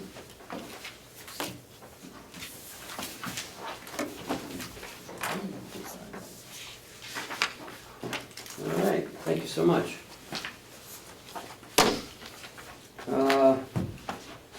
That is all that I have for now. Let me ask you a question regarding that form. DRA didn't pick up that 42 million?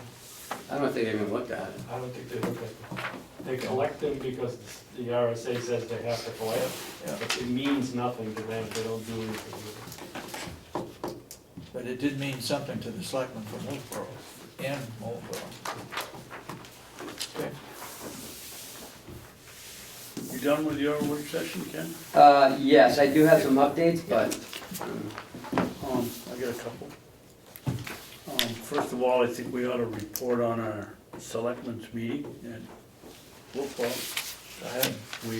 go ahead. We went there and, Chris, myself and Ken, we've had better showings. We got caught with the MS 46. We told them that there was errors and we would be correcting them and amending them. And they'll be getting that right away, which we're gonna take care of, and that'll, I think, Answer that issue. answer the issue. I talked to Mrs. Murray the next morning, and I think, Ken, did you also talk to Linda? No, I wanna go down and Okay. bring it to them and explain to the town manager, our corrections. I told her what the problem was, and she'd be getting an amended version, and they seemed fine with that. I also attended the 4-H awards night a couple of Friday nights ago up in Chicago, which was very interesting. We, I think it's, delegation members were invited, and I believe they were invited, but they had about 40 people there. It was really nice to see that the 4-H programs are coming back, and Klaus has done a good job, and good that we're supporting it. What else? Anything else? I guess that was about it. Today is the 17th, the 18th of December. That's a special day for us. How are we doing? Everyone, we received all the tax payments. Yesterday was D-Day, and we were missing 3. This morning, the town of Moultonborough brought theirs in and delivered it a day late. $3,873,586. The town of Bartlett mailed it on the 15th. We just got it this morning for $1,393,691. The last one, I'm sorry to say, is Hale's Location. Have not received a tax check from them. You are the selectman, and we didn't receive a tax check. I made a call there this morning, So and we will Commissioner be Babson- getting one. You did? Yes, we'll be getting one here on Monday. Monday, she's gonna hand deliver it on Monday. So, and that's for 17, that's for $96,064. That's a far cry from 14 million. Yes, yes. So we have all the tax checks. Okay. And then we're gonna send them to the bank? No, we're not sending it to them. Of course. Absolutely. And that's gonna be in by when? The 31st. 31st? What were you saying? Oh, well, Chip has already I'm sure he's driving it over there right now. sent everything to Dean. Like gold bullion. Good. Uh, Well, that's Does good. he plan to pay for our TANs on Monday morning or Tuesday? no, he's on the way back now. He's Or in not to today. put our checks in, but to pay the TAN? All the checks are in the bank. We, Okay. we have automatic we have the electronic deposit. Yeah, it's confirmation, it's all been deposited already. So he can go to the bank and pay Yeah, us that's clear. TAN's money today? It's clear, right? So we are transferring the money into the Good. TAN and we're paying it. How is that handled? Nobody signs that check? Who signs a check that goes to the bank? It's an You electronic. did? Electronic. The Okay, treasurer approves it, okay. so it's all legal and All right. Yeah, he's been in every day this week, so. I have a couple updates. The timber cut has been completed. That's great. Yeah, they started early. It's all done? It's all done, we have our wood out back, all the wood's gone. They did a fairly good job, not a lot of damage. Wendy was on site a couple, days, make sure everything was going good. I got the update I just found out, I think Monday I just found out, that they were on their way out. So they had already cut it, That's great. Yeah. So the revenue, 8,000, yeah. so that will be on this year's books? Yeah. Cha-ching. Very Will has 1,500 bags of campfire wood sitting in the barn, ready to go. I was down there on Wednesday. They have They have the pine on one side and the hardwood on the other. They're doing a good job. We have a lot of pine that we're splitting so we can dry for next summer. We also have the hardwood as well. We have the 36 cord that they. 36 cords? Yep. Ken, did you notice they got them in different colored bags? Yes. Yep. Purple and red. That's done. I received confirmation from Grafton County Administrator Julie Libby for the drug court, January 11th. We also can also have a tour of the jail as well, prior to the drug court. They have a new jail there. I guess it's quite a thing to see. I've included in your packet the letter from Julie. That's on the 11th, right? On the 11th, yeah? It's a Monday, I believe. Yes, it's a Monday. We should all just drive up from here. We should probably just take one vehicle through. We have to post it if we drive County together? vehicle? Probably. Yes. Yeah, We got a car that will make we it. can take the bus. Have to partition it off. You can sit back where the gate is. There's a letter in your packet from Hillsborough County to the New Hampshire Association of Counties. Oh, yeah. I'd like you to read that at some point. And we are trying to be a little proactive this winter. And Oh, excuse me, Ken, you keep going, but that reminds you, oh, you're gonna do it, okay. Commissioner Babson and Will went up to North Conway to visit Diesel Works on using a brine salt water mix for the roads. And I'll turn it over to Commissioner Babson to explain what happened up there. You don't have to mention anything about the stool either if you don't want to. About the what? Stool. Oh. Well, one thing we did learn on the trip up there, that our county truck doesn't have any running board on it, so maybe we ought to put in the budget enough for a step ladder to get up into the truck. So he used a step stool, Oh. got in the truck, and they Oh, drove really? off and left the step stool on the ground. They forgot the step stool. This is new technology. This company has sold its first unit to, I guess it must be the Port Authority, because it's gonna be used at Pease Air Force Base. It's a much bigger, unit. And the city of Dover just bought one too. They did. In the springtime, I've seen these metal cages in the back of pickup trucks, and I've always thought that it was maple sap. It might be at that time, but that's how the brine gets shipped to the ultimate user of the equipment. You buy two and you send one down, you get it filled, use one, and then swap them around, drive down. How does this pick it up. work though? The machine, whoever is going to do the mixing of the brine, mixes the brine and mixes it up, the solution. And then it gets put into a container and shipped up here, and we load it into the truck. Standard is about 30 gallons per acre.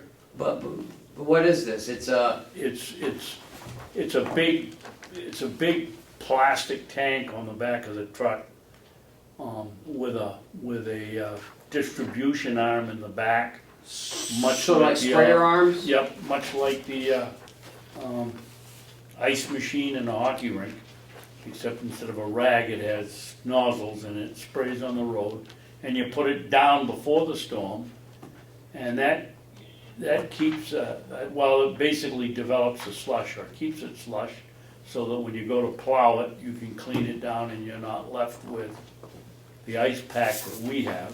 So there'll be no hard pack. You'll be able to just clear right off and it'll be That's down to what pavement. That's what they're telling us. Okay. Have to be done before every storm? Yep, Before every storm? yep. And this will reduce any salt or sand use. You don't use sand or salt afterwards.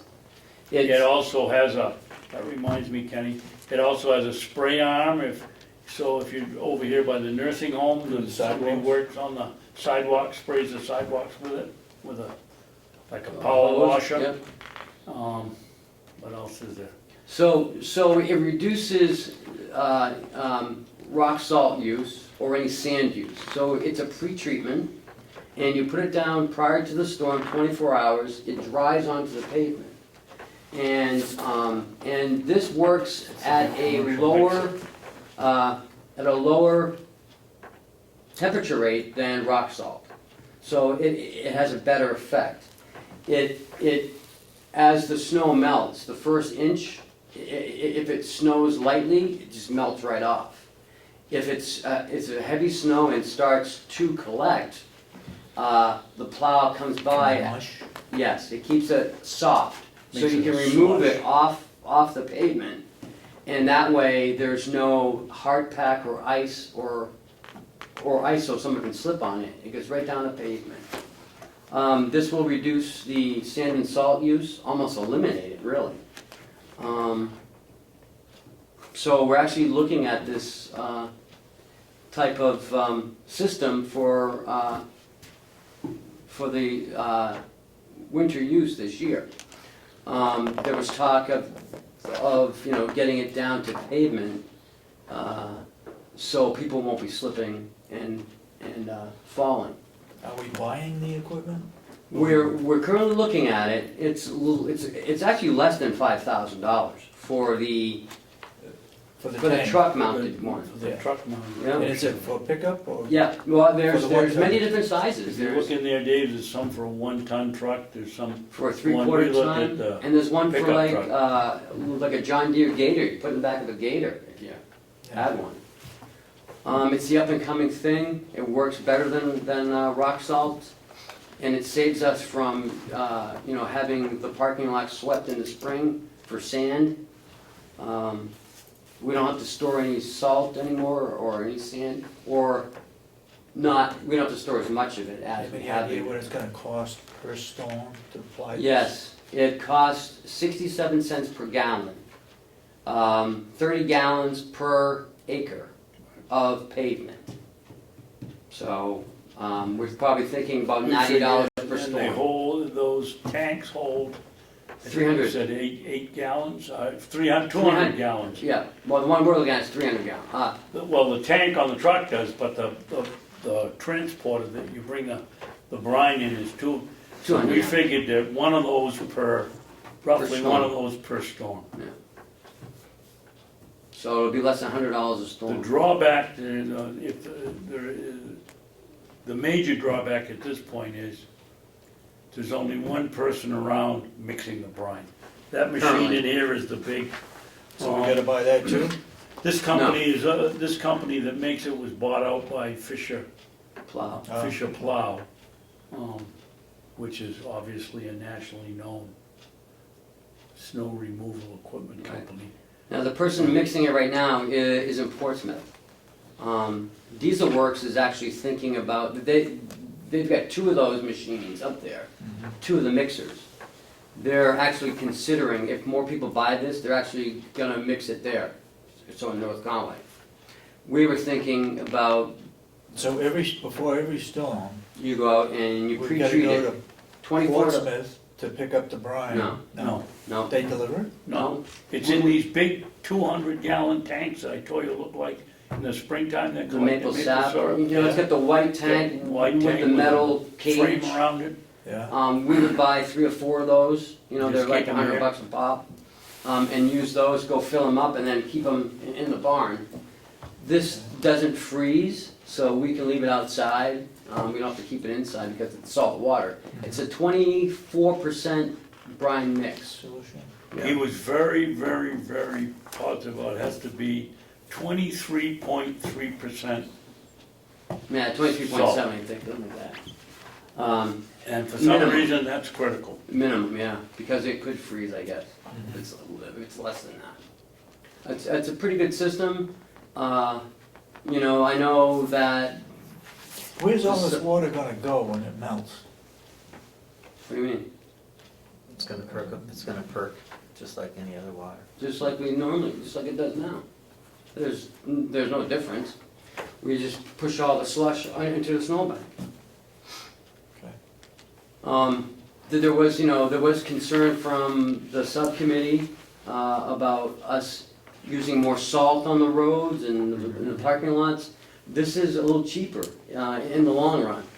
Cheaper or less salinity? Cheaper, because we don't have to buy any more rock salt.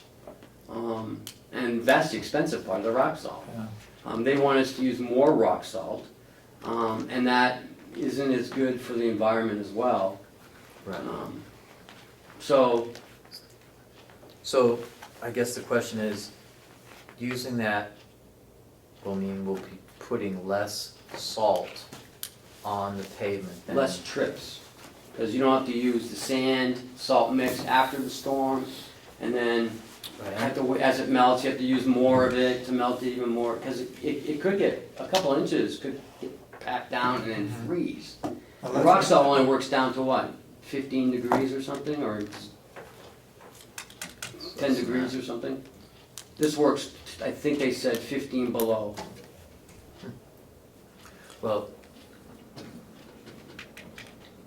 my number one question is, it sounds interesting, but, as far as the environmental impact, it's how does it mean we're putting more salt on our pavement than we were before, or less? It's less. It's less, okay, because that's, the salt is a problem with you get too much salt in the ground, not the groundwater, the surface water that kills the fish. It's a big thing, and there's also now, we don't have to do it, but there's, with the state, they actually have programs for certifications for the people Yes. putting that down. And actually, they went to look at that. Oh, that's, I forgot to add that, the state is now offering a certification program for people applying salt. What did they say, there was something It free? reduces the property and liability. Yeah. Yeah, and Insurance, you log it, that's where we would benefit from it. We went to over to Cranmore, the gentleman there had taken the course. You gotta go every year and be recertified. There isn't much to it apparently.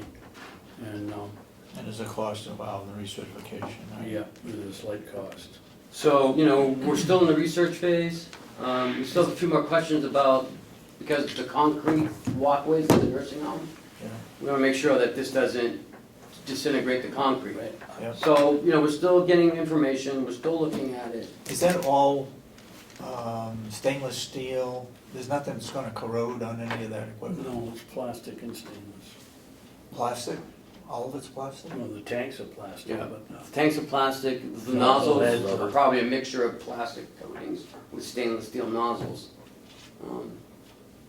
But, So are you thinking we're not gonna be doing that this year? no, I think we're gonna be doing it this year. We are gonna be doing it. I think, But you said there was a subcommittee, delegation subcommittee working on it, is that what you're No. saying? No, they said the subcommittee is concerned with the fact that the snow isn't coming up off the ground Right. around the nursing home, and people are having trouble walking, and they wanted us to do something about it. remember, they want us to Yes, use more no, salt. I recall that, but when you mentioned the subcommittee was looking into it, I thought maybe the subcommittee, this had been presented to the I subcommittee. had mentioned it to Mark McConkey at the subcommittee meeting on the farm. You were here, and so was Commissioner Babson, about this brine system, and that's why I had Will start looking at it. I would much rather utilize something like this than start throwing down more and more salt. I mean, that's the last thing I wanna do, is start dumping raw salt on the roads. But other than this, there's nothing else we can really do. We get a contract with the state so we can do the courthouse across the road. Get some revenue back That's not a from bad it. idea. Get some revenue back from it. It's not a bad idea. Actually, we could probably do the highways. All right. I don't We'll call Wolfboro, we'll book it on there and do that Throttle parking. back a little bit, put the foot on the brake pedal, bump the brakes. All right, what's next? That's it. Non-public, please. I have 3 sessions of non-public. I'll make a motion that we'll go into non-public after a short break. Let me find my agenda here.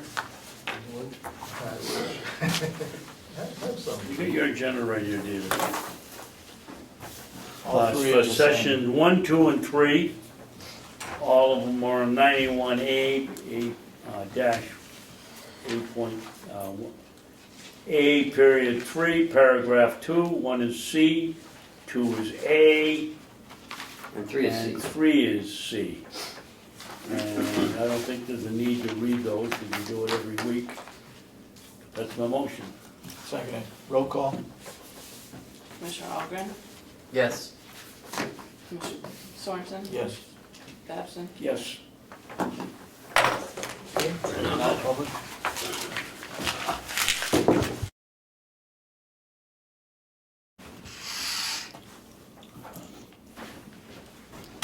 We're back in public session. We've made a motion to seal the minutes of the non-public, all 3 non-public sessions. And that's where we are. You have anything else to bring up? Yes, sir, I have some non-public minutes that we need to have signed from last week. There's 3 of them.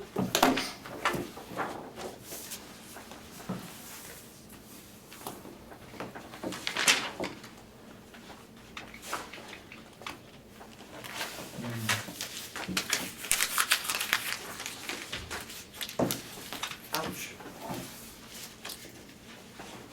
Sorry, this one's misleading until you get to the bottom. Yeah. I'm like, what? No, this isn't what we did. Well, I shouldn't say misleading, you know.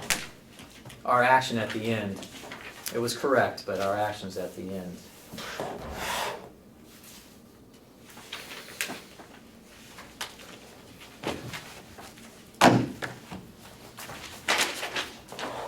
So I put down here, we adjourned at 1:45. No, we didn't adjourn. No, we came out of public, non-public.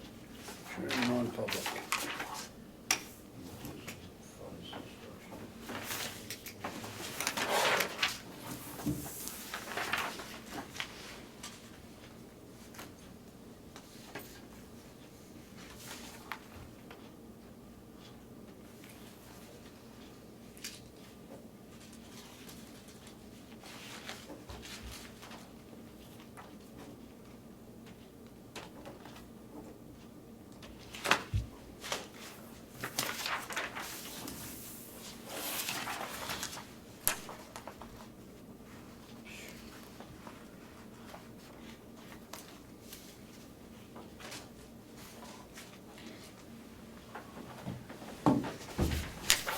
This is one that can be unsealed at some future time, very for sure.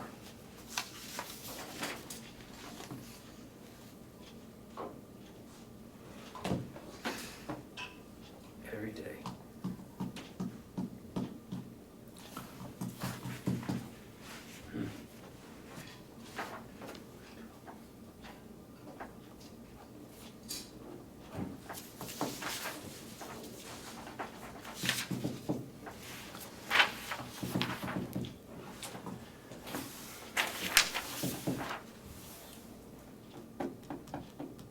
Yeah, that can be unsealed.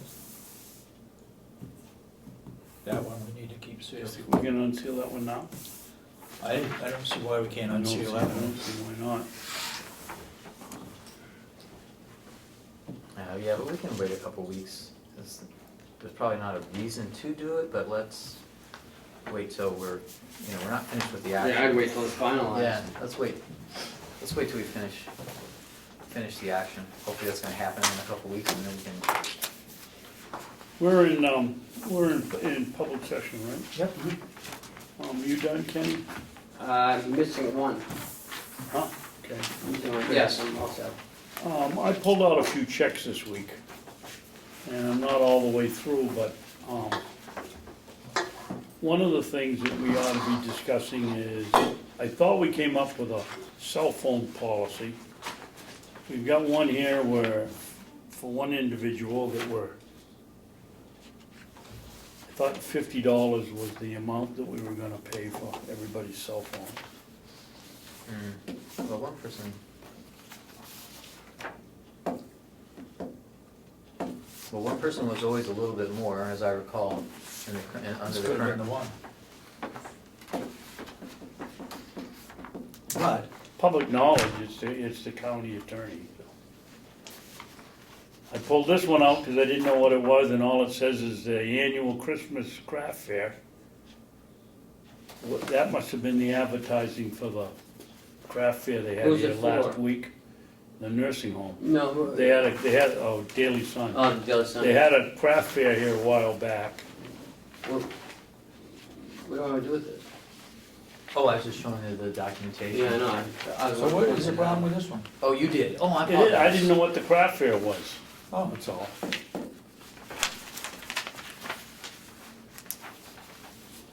I mean, it's kind of weird, his is 65, but his county attorney's is 20. His assistant. well, what did our policy say? Thought it was 50.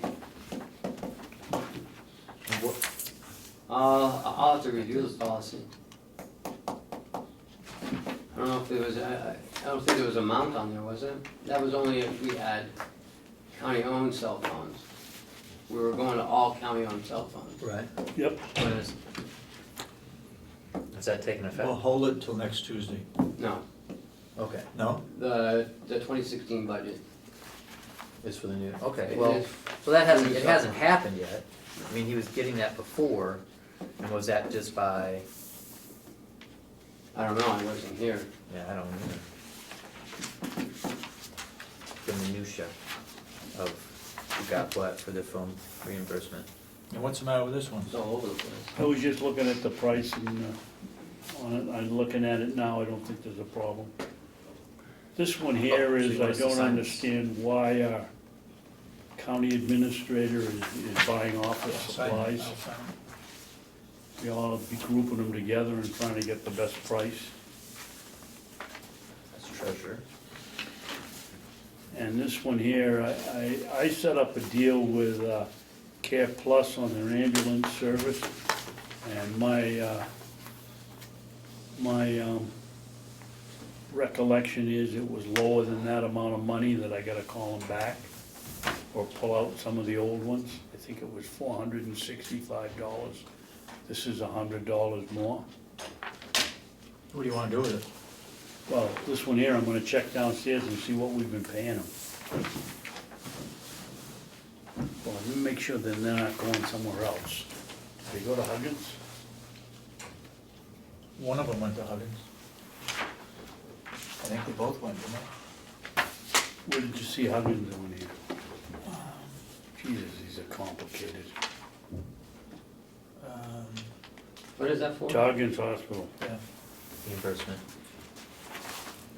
to Huggins, yeah, I gotta call them up and find out whether, seems to me it was, we agreed on something like $465, that's more.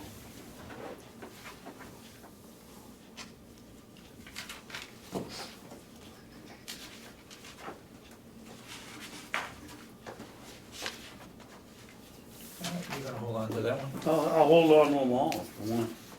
No, the others are ready to go. We gotta get Chip to sign them. Yep. I'm just looking at him. Okay, you got anything else? No? Do you have anything else? Nope, I just think on the phone policy, I mean, that's gonna be starting out in a couple weeks anyway, so. I'll take those, Have you got I'm anything sorry. else, Ken? There you go. No, sir, that is it for me until Public? Tuesday. public input. Public input? Oh, I do have something. Fine. I noticed on the registered deeds door, she's closed the 24th and the 25th. I don't know if that's normal. Hmm, I mean, I'm closing the office at Noon. I know we've had it at noontime. And noon is Right, I'm yeah, closing the Christmas, but- commissioners. I'm not sure the whole day. I mean, is that normal? I can't say. Half day, yes. Full day. So do you want me to tell her no? Yes, told her no, same as the everybody whole day? else. Yeah, Yeah, well, where's the everybody's gotta listed? do the same. We Is can't it have listed some as a people holiday pay? the whole No. day. It's not listed as a holiday, then, I mean, what if people wanna, sign off, wanna close in their house on the 24th? yeah, Well, if they're traveling on the 24th. yeah, I mean, I think that, I mean, someone should should be look- there and someone should have it open. right.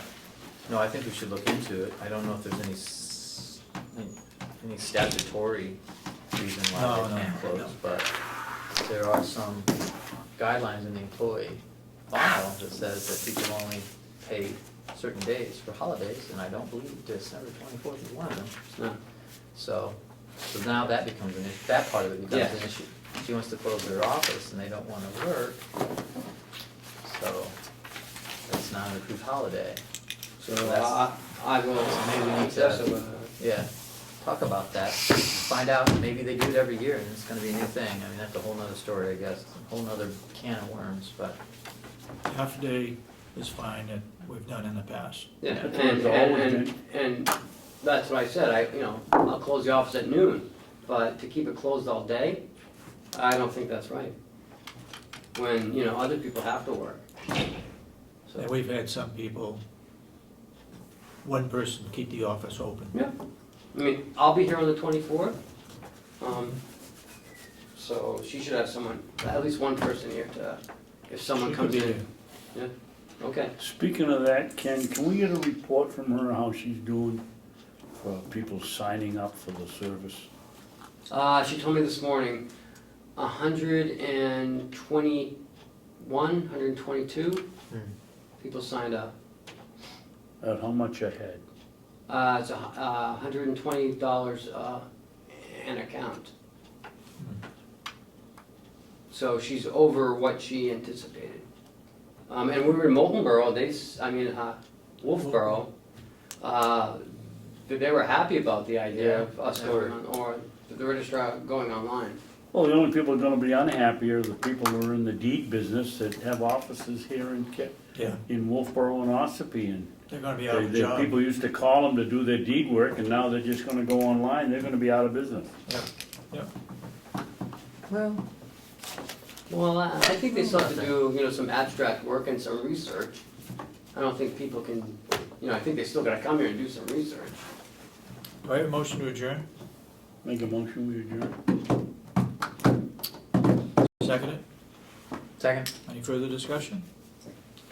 All those in support of the Well, I motion, gotta say write aye. that time we're done too, cause I gotta give that, aye. 1:55. All right, time for more Did you carrots, vote I yes? guess, 'cause Hmm?